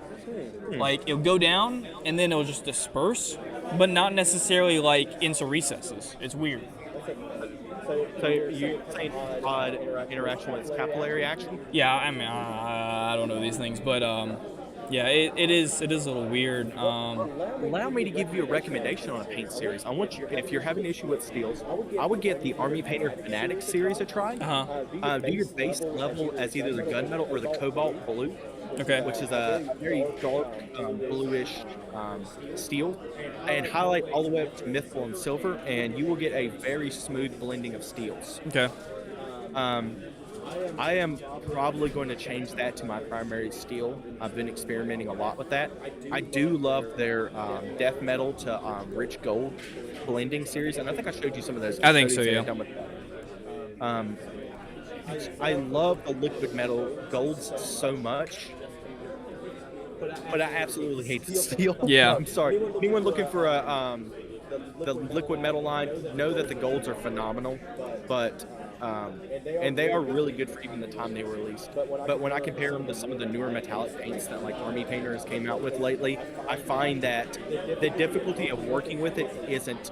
It's worth it. That's something that if I could go back, I probably would just use a default metallic because you can always go back. I know, but like I don't really want to change it. I'm already into it. Alcohol-based paints are kind of slower of a process than just your actual metallic flake paint. It just goes on in pretty much one layer. An interesting thing you can do with that too, and this was a newer realization for me. So I've been experimenting with mixing slight of the retarding agents in with my metallics and doing wet blending with it. And if you've never wet blended metallics, it's a fun process. Definitely takes a couple tries to get it right, but I didn't expect it to go as well as it did. But it created this beautiful transition. Really? Yeah. Okay. Especially if you add in like the more colored metallics, you can do these really beautiful mixtures, and you can create your own like tinted metallics by adding like just a tiny bit of ink to each, like just a tiny little flecking of ink of like purple and blue inks on the metallics, and then blend that together over like a Thousand Suns ed. Yeah. And then you do the gold trim, and you have a very vibrantly interesting looking Thousand Sun. Now you can do the same thing with like an airbrush if you have access, but if maybe you don't have access to an airbrush and you need to do that, so it's an option. So while I got you and while we're talking about painting, I know round one's going to be ending soon, and then people are going to be setting up for the painting competition, correct? Yeah. Anything, I know you're not the one judging, but is there anything in particular you're looking for? And is there any, like, what do you think is going to kind of push them above your average painter? So I believe that painting is the same way, and I don't like to go into allegory for a lot of things, but it's the same way as building a house. Your foundation is the most important step. I see a lot of guys who want to get into painting, and I give private lessons as well. I teach painting. I have about 4 people that I've taught quite a few lessons to over time, and that's one of my favorite things in the world is to see this improvement. But I will say to anyone who wants to improve their painting, there is one thing you can do, and it doesn't require a brush that will make you a better painter on the spot. I want you to take an extra 5 to 10 minutes on every model and clean them up. If you're entering into contests, You mean mold lines and whatnot? Mold lines. That's a very big thing. I started when I first started doing 40K. I wasn't worried about mold lines, but then I got mold line remover and I use like a cuticle cutter. The legs, I know the legs, the back of the legs. But if you actually look at like my proper Space Marine, he's pretty good. He's pretty cleaned up. I just was kind of rushing on those neophytes, but yeah, this one's good. You got a big mold line right there. Yeah, it's a new process for me because like mold lines have never been a big concern for me until I started noticing how much it really affects your painting, especially with like washes and whatnot. It shows up so well. So to reiterate, going back, if I wanted to improve anyone's painting, I would say take an extra 5 minutes and clean your model up before you paint. If you have seam lines where things have been done together, my recommendation, you can look up techniques with screw goose, soft sanding, and cleaning up those lines, especially on vehicles. Those little details will improve your painting so much more because you have a good base to start from. As I tell people when I give them a private lesson, there's almost nothing you can do while painting that I can't fix. Maybe I have to strip that part down, but a little bit of rubbing alcohol and a few minutes with a worn out brush and we're good to go again. But that is the big thing. Get yourself a good base to start. Clean up those seams on those cloaks. Everyone sees it. That's going to be the biggest thing, and as soon as I see that, if I'm judging your painting piece... Oh, John's got to go take care of a ruling. We'll get him back in a little bit. So, I don't know if we have anybody viewing right now. Get like one. Tournament's looking pretty good. Everybody looks like they're having a fun time. Oh, we got 2 judges up right now. Got Nick out there, and John's ruling something right now. Give me 1 second. I gotta mute. John's mic. Oh, John's got another one. I think that's something we're gonna see a lot of right now with rounds ending up. We're getting a lot of conflicting things in game, and that's not necessarily something specific to competitive. It's kind of prevalent with any sort of game. I think.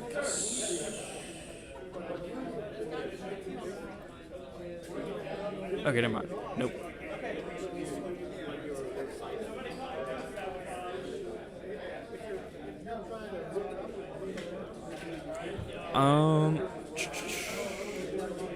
I think I'm going to go away just until John comes back. It shouldn't be very long, but I don't have anything to yap about. I don't know. Maybe I can talk to Talus, because I might have to make Talus come back in here and find certain clips. And oh, he's going to have a lot of footage. It's not going to be great. Poor Talus. I can't pay him. Oh, I think John's coming back. I'm going to unmute his mic. John, you had like 3 roll-ins back to back. What happened? So the first ruling was if you get no prisoners, and say you kill 2 units. The question was, if you, on your opponent's turn, if you kill another unit, say with Overwatch, does that one count as well? Unfortunately, no, it does not, because the no prisoners will be sent to the discard pile at the end of your turn. So, unfortunately, that's the case from that one. The second one was, this one's dirty, and remember this trick. It's amazing. If your opponent goes to sabotage something and you blow that unit up, not only do they not get that sabotage, but they did not discard that card at the end of their turn, therefore they must keep it for the next turn. That could really hurt in a lot of these like close games. Yes. So whenever you're sabotaging, kids, remember, don't be too risky with it, because not only could you lose that turn's ability to score secondaries, it could nail you the next turn to the wall. Ooh. It's a tactic not many people think of, but unfortunately with the interactions in Pariah Nexus, these appear. So John, this is your first time hosting a tournament, and now as these rounds are kind of closing to an end, you're getting a lot more, judgings and rulings.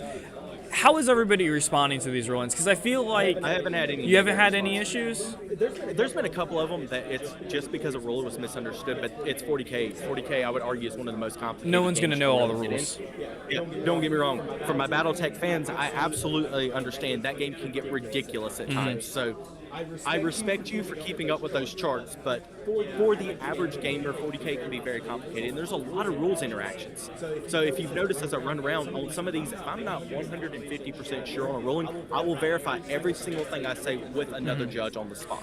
But for the most part, I mean, everybody is having fun. They're not like getting like kind of like down and out of their like a upset mood when they get a ruling that doesn't go their way. I haven't seen any of it. There was a guy who had a really hard stomp for his first game, but I think that's kind of what's going to happen for your first tournament. If you play nothing but casual and then you do a competitive game, you might get kicked down. But what I would tell people who is concerned about this is understand that the next round is going to be based off of everyone's position. So you're probably going to play someone who also had a horrible round. Yeah. On their second one. So you got a chance to win. And that is kind of a nice thing about tournaments. So, if you're not familiar with how they work, from my understanding, if you lose your first round, you're going to go up against people who also lost their first round? 99% of cases, yes. I mean, obviously you have that kind of overlap with some people who do and don't. Yeah. But that is kind of a nice thing, because you're not going to be getting hammered down. Yeah, you might not win any of these, but at the same time, people you're going against haven't won any either. So, yeah, if you're worried about competitive play, about getting stomped, it is a possibility, but you do have to recognize that a lot of this is happening to a lot of other players at the same time. Exactly. And to give you something, I recently went to Mountain View Mayhem, loved the event. My first opponent was a guy who was playing World Eaters. Me as Space Wolves versus World Eaters is going to turn to a bloodbath really fast. Yeah, it's going to be a very quick game. We got Dawn of War, and he went first. He did his advances, almost got maxed out on 2 of his advances, plus the scout movements, plus rolling 2 11-inch charges. These are the same dice, mind you. A lot of people are like, man, he must have had loaded dice. No, he used these same exact dice in front of me to fail almost every save with his 8 And I think that's another thing. I don't think this is something you should use as an excuse of, I lost because of X and X roll. But sometimes the dice are just that way. But, if you're going to your first competitive event, don't worry about it too much, because at the end of the day, 40K is an RNG-based game. Yeah, it's a dice game. Yeah, that's why we have the dice to show the variables of, your guy missed, and sometimes that just happens. Yeah. Continuing on that, I lost that game 100-16. I get 10 points for painting. And was that one of your earlier competitive games? No, that was actually a couple months ago at Mountain View Mayhem. Now, the funny part about it is like me and him were both looking, and I had to laugh. Like, he's like, I am so sorry, dude. It's like, you know what? Sometimes this happens. So, And that's not a turn bad one, thing. That makes the game interesting. Bjorn is being screened by some scouts, Uh-huh. and he's actually on the home objective, but he's touching the back line. Yeah. He charges the scouts, and he's moved it in a way to where when he consolidates a master of execution and a Bjorn, and I failed every single save, and he killed Bjorn before I even took That's a turn. insane. I lost over 800 points before my first turn. I don't think feel bad moments should be looked at as, oh, feel bad. Like, It's funny. it's fun. You know, like when I go up against like Nick and the Orc Tide stomps my brand new list, it's fun because, you know, that's just how it works. Well, if it makes you feel better, I've done that to Nick a couple of times. I have not won a single game of 40K yet. But I still have fun, you know, because you gotta approach it with the attitude of, you know, We're gonna here work to on have that. fun. We're gonna work on that. We're gonna get you some actual competitive practice in. Well, I mean, actually, I'll show you my list later. It's not super competitive, but it's got some fun trickery stuff. Lately, I became obsessed with a couple of different things, and you can see the meta shifting a little bit. Whirlwinds are really popular now, and that's because of the utility of cheap units to go score objectives. You got a lot of firepower. Being able to blast like a unit of mandrakes off the field and just get rid of those little guys can save you 10, 15 points in a game of them doing secondaries. Uh-huh. So, and especially if you have where everything is becoming more elite now, forcing your opponent to use something like if you're playing Space Wolves, forcing those TCAV to sit on an objective to get those points instead of coming after you is a huge change. So if you're ever finding like, man, I can't beat my opponent's list, you know, this one unit is super powerful, start killing their scoring units. The big scary thing that's chasing you oftentimes is just a distraction. Now, don't get me wrong, it's hard to believe that when a Bloodthirster is currently turning, you know, your Warlord into a past tense. I think that's one of my major problems because, I mean, orcs are like one of the best examples of this. They have very big, scary units. You got the, you know, like the battle wagon. So lately they weren't doing too well though. Like, not in the competitive. I had a TTS game with Nick not so long ago when I was going up against battle wagon. I prioritized that. I shouldn't even be trying to fight it. Like, kill those commandos. Yeah. I mean, kill the commandos. Kill the Gretchen. Yeah. If you have a whirlwind, those Gretchen need to get turned into paste. Well, see, I'm not a very competitive person. I don't like to get a model just because it's good. I like to get the models that are interesting to me, are fun, are, you know, fluffy. So I would say roughly half of the game comes down to player skill, but there is that element of building. I mean, a if you list. bring a whole list of like intercessors versus knights, you're gonna have a bad day. You're not gonna get those combat knife wounds. Yeah, you're not gonna do. I mean, you might, you know, if you scratch run them a lethal little bit. hits, maybe, but yeah. And I think, and I don't know. There are those just interactions that go around in there, and hard lessons about playing 40K. And especially I myself, I would say I'm more on the hobby side of the hobby, but the competitive environment is more nurturing than I believe most people would realize. I think so too.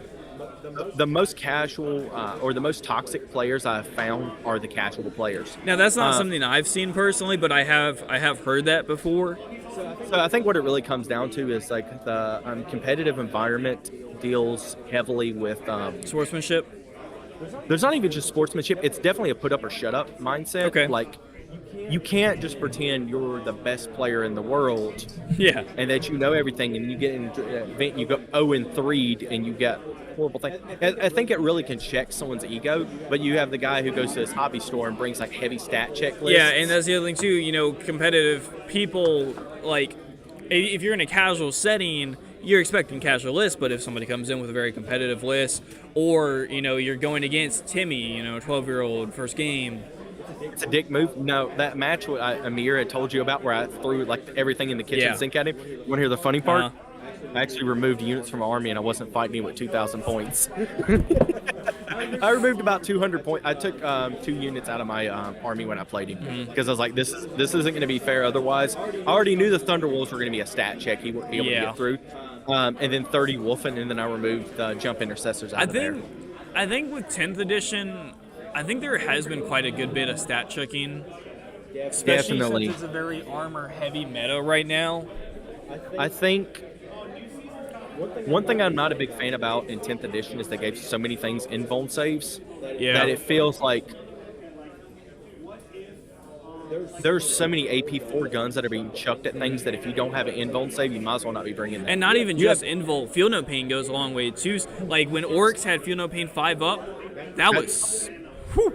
So if you're fighting as Champions of Rust, there's a stratagem you can use called Runic Wards, where normally it gives you a 5-up Feel No Pain against mortals and psychic attacks. Yeah. But say you're fighting Grey Knights and you take a very Saga the Bear, thing. you have a 6-up Feel No Pain across the board, and everything a Grey Knight can throw at you is psychic practically. Like the other thing too, like Black Templars. I had my first full game with Black Templars, Battle 3 TTS.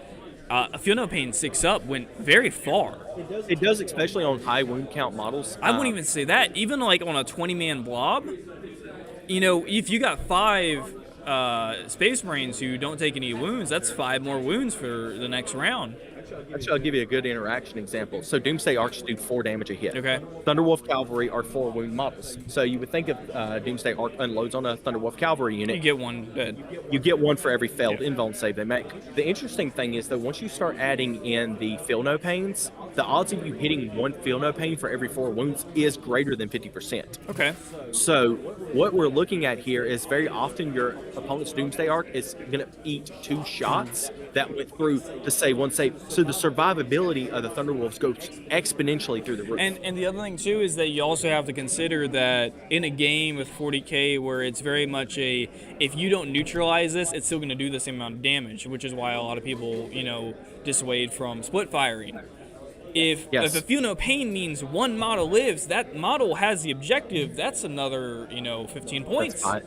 Yeah, well, 5 points. 5 points. It depends on what game you're doing. And it also just depends on the mission. But I think the bigger thing in that is there too is like, a lot of models do get debuffs, but there's so many buffs you can throw out now, especially with how many armies have good synchronicity between or synchronization. Big words. My little brain don't work. But so that many armies can just almost ignore the penalties. But that Doomsday Arc is sitting on 2 wounds. That's still a big gun. So do you want to risk that thing living, or you want to unload every gun? I mean, if another round of your big like a Gladius or something, or what's the I don't know. If you have the Gladius, the Gladius Grafted, another round of that shooting is gonna kill something of yours. That main gun of his is very powerful. Now it isn't as scary as most people think, but it still has high accuracy. Especially with the Forge World controversy and things changing. And here's the thing. We're seeing a lot less of things like that where things are cast models.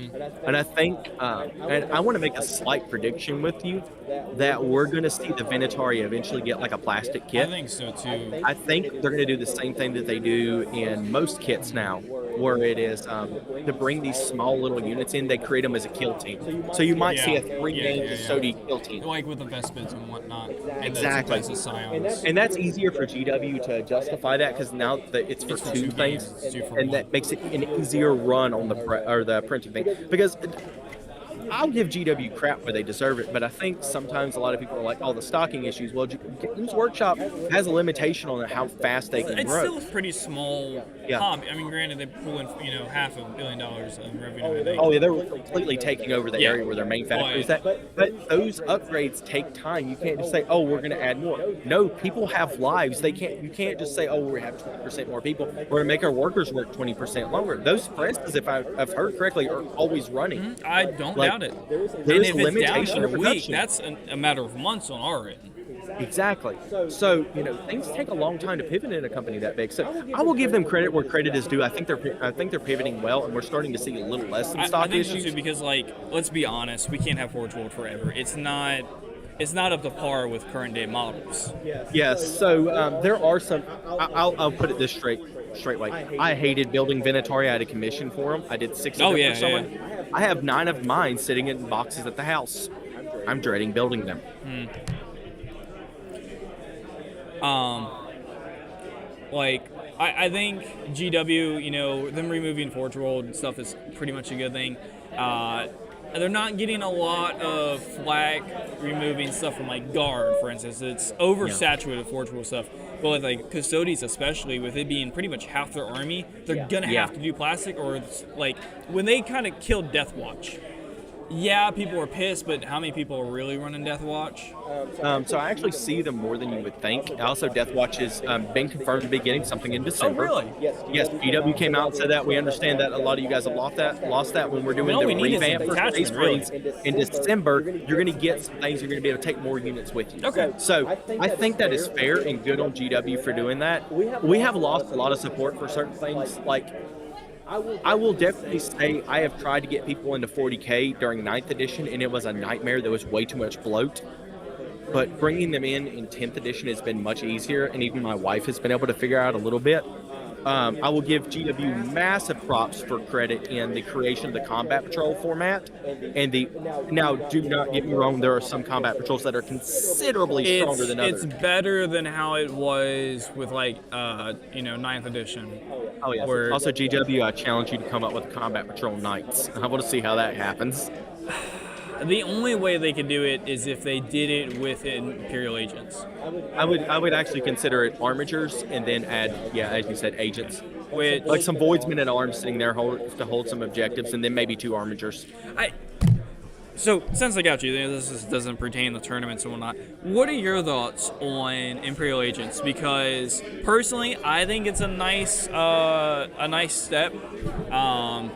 I think it adds the ability to do some pretty fluffy armies, and it does consolidate a lot of those weird, random kill team stuff.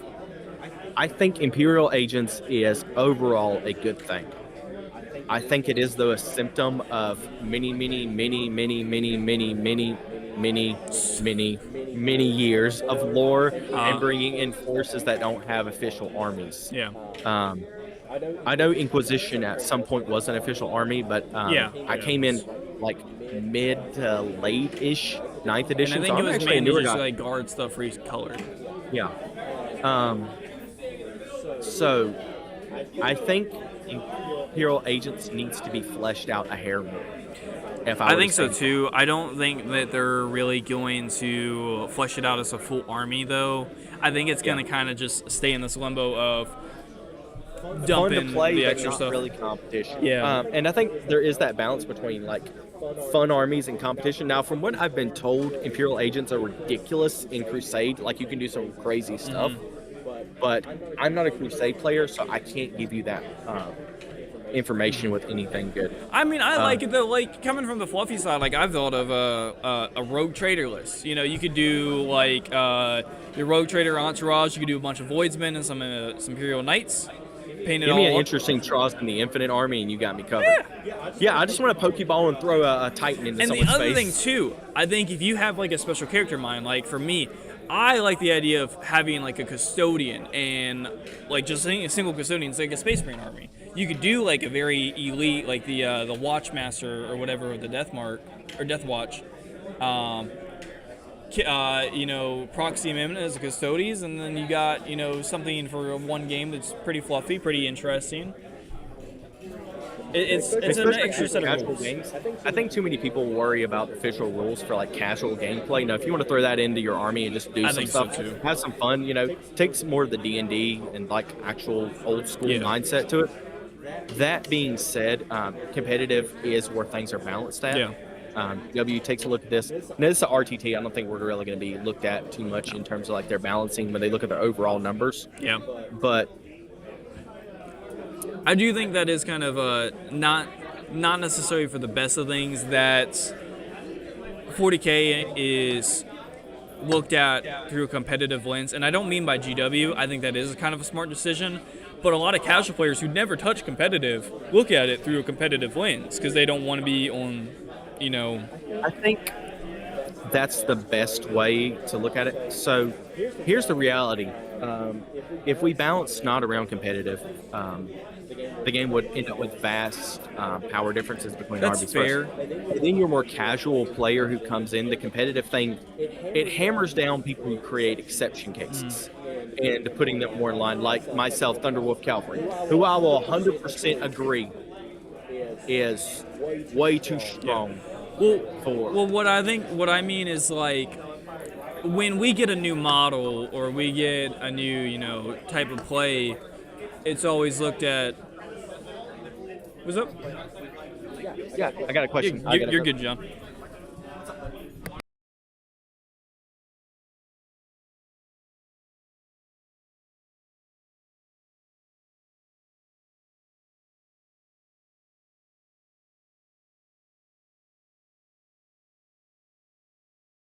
I think I'm gonna take a break. I gotta get a drink. I'm gonna check out some games, and we'll be back in, I don't know, like 20 minutes or something.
Okay, so I was gonna get an interview with two of the players from this game. It was Death Guard and Sisters. Sisters got tabled, but I think that might have to wait. Nick just finished his game up, and I think I'm gonna talk to him about his game. And about 20 minutes from now, I think at 1 is the official time, we're gonna have our painting judging for the contest. And then we're going to get a special interview with the judge of this painting competition, who is a extraordinary painter from what I hear. So we will see how that goes when I can get a hold of him.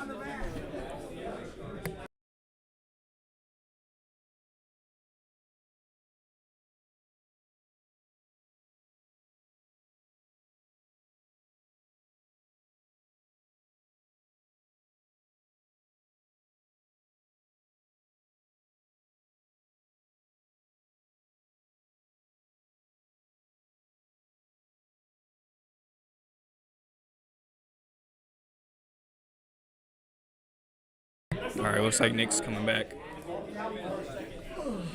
Go ahead and join the call, Nick. You're not on the call. Are you? Nope, there you go. I'm back. You've come back. Guys, just got done with my first unofficial tournament round. It was interesting. I had to play a dude who had a bye. Tyler, I'm very sorry for abandoning you for 2.5 hours. That's okay. I kind of yapped it. I got a bunch of people. I got John. I got Amir. I got a couple players. Oh, nice. You know, what did John talk about? Talk about TOing and stuff? We talked a little bit about everything. We talked about TOing. We talked about painting. We talked about meta. Kind of just a mishmash of a bunch of different stuff, really. Sure, I got you. Tyler, is this the first tournament you've been to? Yeah. There you go. Cool. Yeah. First tournament, I am sitting in the corner talking to myself for 9 hours. There you go. That's the plan. Hopefully it won't be all 9 hours. It's okay. I've only had to be called over for judgment calls maybe like 4, maybe 5 times. It's okay. That's fair. That's why I have a podcast. Yeah. There you go. So, how'd your game go? Oh man, I lost 67 to 87, which is fine because I did reckless gambling the entire time. Mm-hmm. Am I getting echo from are you picking up any of my audio as well?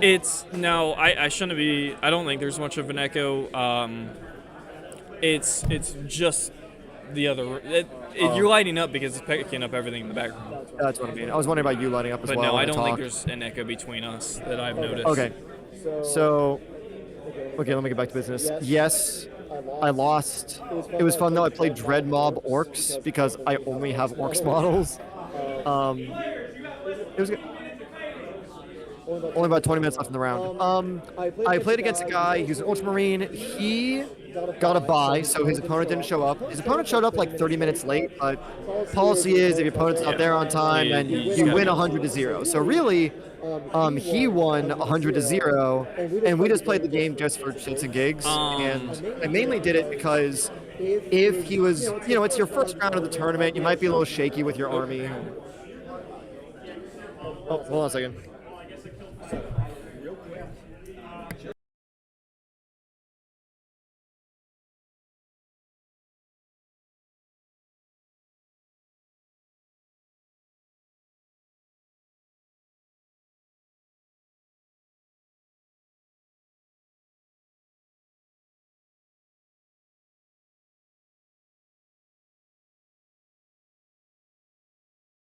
Yeah, painting tournaments in 20 minutes as well. Okay, so I'm going to be, I was just told I'm stepping out to arbitrate people talking through their last rounds, which is something really common in tournaments where if you only have 3 hours to play, some Warhammer games, especially Horde armies or armies that have like 30 minutes of a shooting phase, you may not get to all 5 rounds. Me and the Ultramarine actually talked through our last round because we're like, we could play this out. It's just going to be a bunch of people hitting each other. We might as well just go. It's a bye game. A couple of our games go because, like Guard and then Black Templars are pretty hordy, and then obviously Orcs, it makes for long games.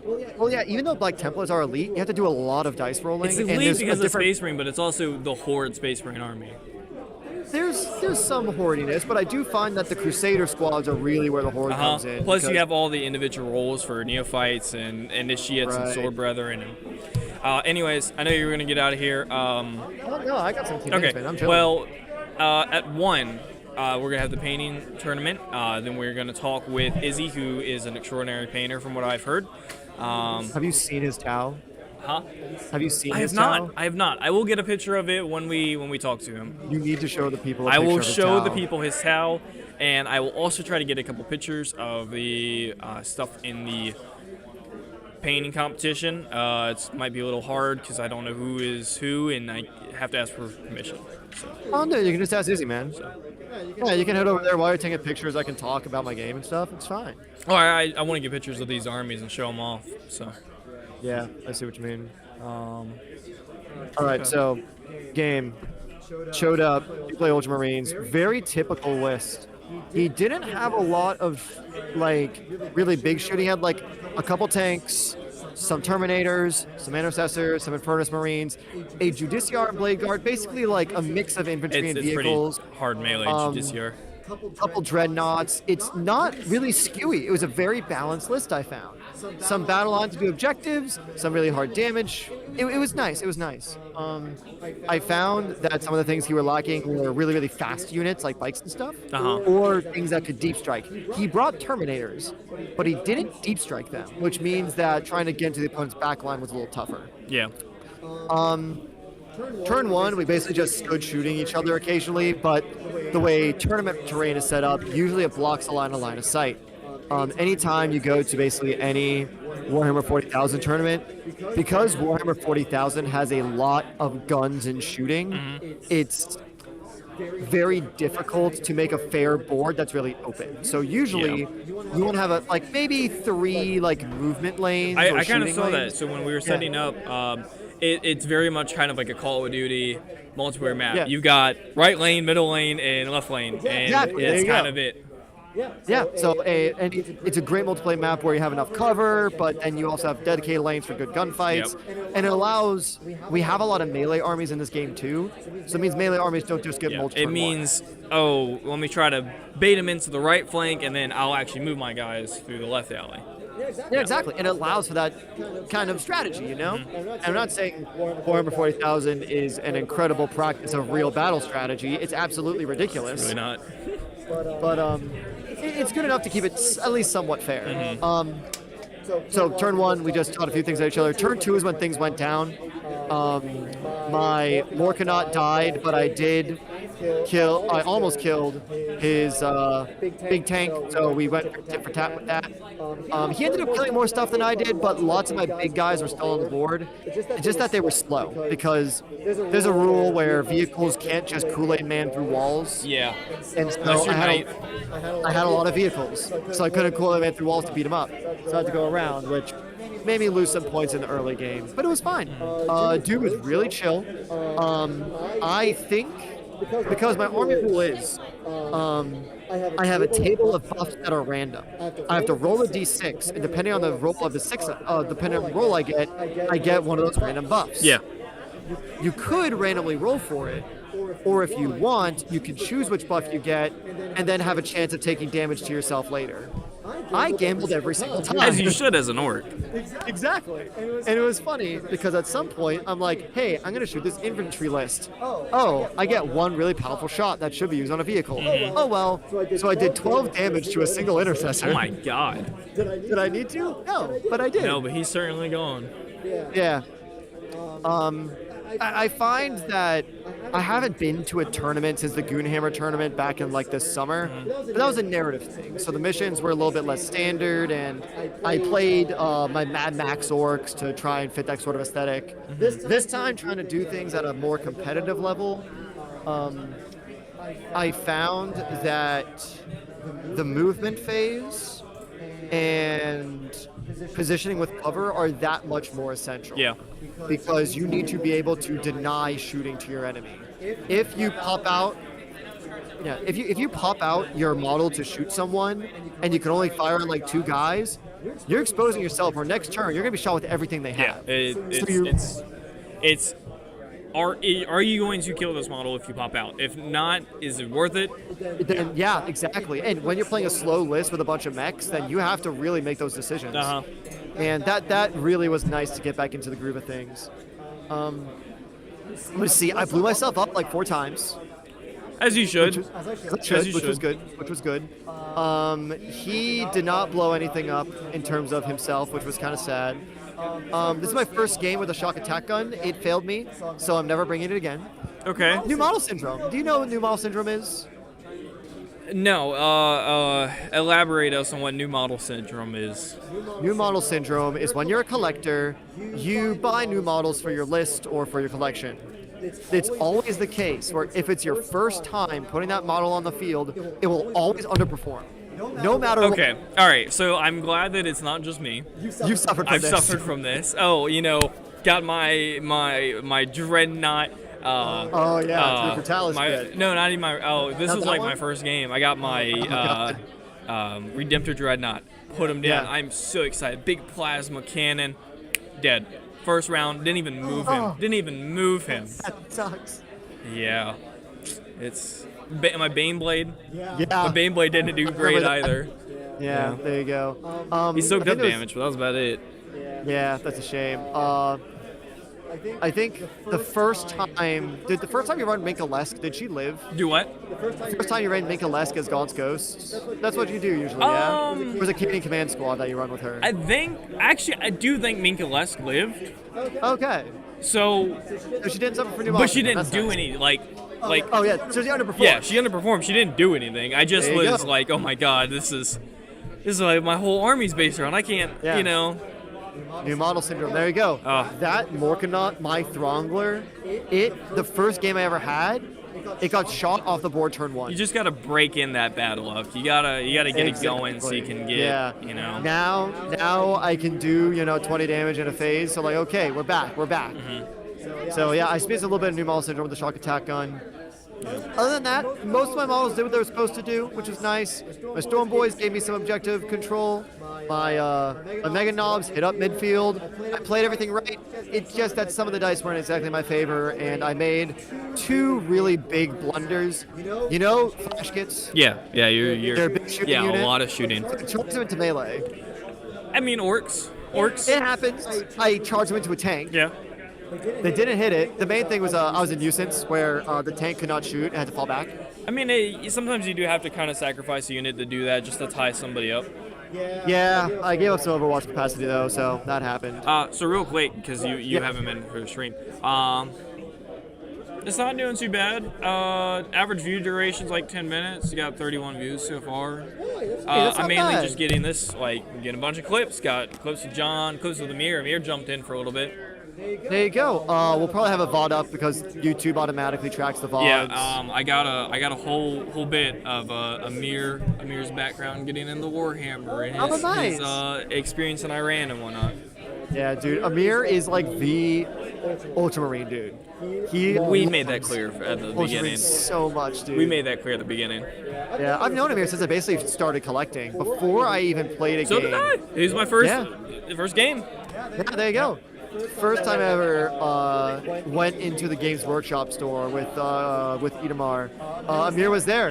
I talked about orcs, and he's like, "Let's go." And we talked about chemistry. He's a big science dude. And I'm like, yes. Yeah, I think he's talked about that with me before too. It was yeah. So, oh man, I miss going to tournaments. It's a fun time. Yeah. I found that people. So I think this is the difference between grand tournaments and rogue trader tournaments. Mm-hmm. Did you talk about that difference yet? Well, no. So let me do this real quick. Yeah. So I'm curious. When I heard rogue trader, I thought it was a separate game mode. What are the different types of tournaments? So, anytime you have a tournament, it just means there's a ranking system where you compete to, kill people. Yippee, woohoo. A Rogue Trader tournament means that it is a usually locally held tournament that is not on the international tournament circuit. So, Rogue Trader tournaments are... Your friendly local game store tournament. Sort of, yeah. Okay. You still can go to BCP and go to them, but it's not going to change your ITC rankings, and they're not Games Workshop official. Road Trader tournaments are based on the organizers. These are like, I know away games is ITC stuff, but Would an accurate way to describe it be like almost like unranked competitive? yeah, basically. So yeah, if you ever play like multiplayer video games, it's basically like unranked, where it uses a competitive rule set, so it's not casual. Yeah. But you are not having your ranking for affected sure. by it. You win right. Yeah, I gotcha. exactly. That makes sense. So yeah, and road trip tournaments therefore are usually a lot smaller, and they usually don't have more than like 20 dudes. This is kind of a big one then. We're at 40, right? In theory, I think there's like 36 It's now. 40. Like that. That's close to 40 Yeah. though. That's insane for a road trader tournament. I mean, y'all aren't here, obviously. Meeple's a pretty big store, and we got it filled out. It's packed. Yeah.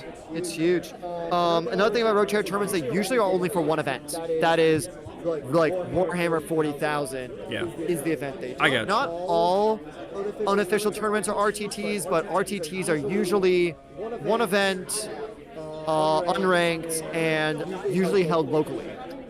GT stands for Grand Tournament. Okay, so it's Grand RTT and then GT. Exactly. Is that it? You can have other tournaments, but those are the two main Okay. types. We'll get to like what narrative stuff is in a little bit, but GTs are events that are held by official people who are like reputed by Games Workshop Or to a be Games Workshop store? at Games Workshop stores, or like saying we are an event is being held by like Games Workshop staff or people who are heavily associated with them. It follows Games Workshop rules. You can't hang on. bring 6 minutes left. Yep. We can't bring 3D prints. Yeah. You can't You bring can't bring non-GW conversions. models. You can't. Yeah. You might be able to do If conversions. it's minor. If it is Games Workshop materials. My Throngler is 100% Games Workshop material. So that depends on tournament organizer. Yeah, But if you go to a Games Workshop tournament with like a 3D printed proxy, they're not gonna allow it, and it's not the fault of the store managers. It's a Games Workshop policy that they have to enforce. It's just Games Workshop wants to use their stuff, so it's more money. I mean, exactly, and they're therefore a little bit harsher with kit bashing. Their base sizes are a lot stricter. Games Workshop GTs also are usually posted on the ITC, the And that's International another thing, Tournament Circuit. in their defense, a proxy is going to have different dimensions, even if it's like a 100% clone. It's gonna be That affects line of sight. it's gonna be different. It affects line of sight. That affects tournament results. So GTs are meant to be very Got really quiet in by here. the book, very like Games Workshop plastic. They usually affect your ITC rankings as well. ITC International Tournament Circuit. That it means that whenever you are in a GT, you are there to do as best as possible. Which means that you could bring fluffy non-medalists, but GTs are usually a bigger fish, So this is where you're going in, sometimes even for cash prizes. But you're going in for your international ranking. We do So have you some will pretty cool prizes right now, though. You will do the strongest list. You will do the best strategies. You are there to win. Which it's a good vibe if you want to practice doing well. Like you will learn the rules better at a GT than anywhere else. So real quick, so I think everybody's kind of getting out here. It's getting quieter, taking breaks. Yeah. Painting should be soon. Really isn't that much. I thought there'd be some more. Yeah, people are beginning to set up their armies for the painting contest too, including their best single miniatures. I think I'm gonna take a break until then. I gotta get a drink. My head's killing me. All right. But thank you for joining us back. Do you wanna head back here at like 1:15 so you can get Izzy on here? Yeah, we can do that. You can take I've done painting contests before. I can take the lead with interviewing him if you want. No, I'll jump in for a little bit. So yeah, we'll be back at 1:15. Sure. All right, sounds good. 20 minutes from now. Back in a little bit.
Okay, so some updates.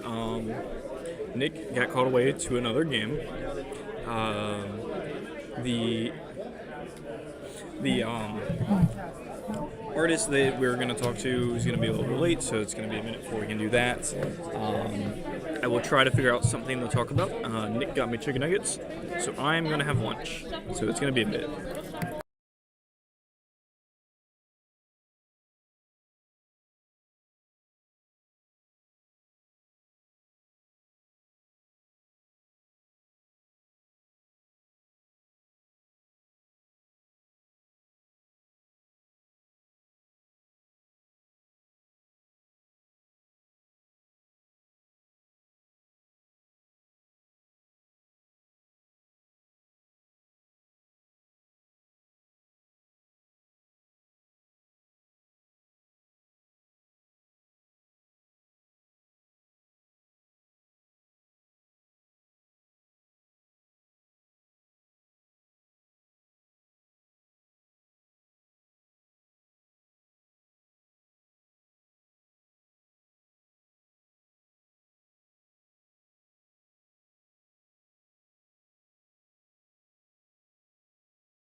straight into your bath with Dr. Teal's. Dumping magnesium completely changed my life. Soaking in magnesium helped recharge my muscles and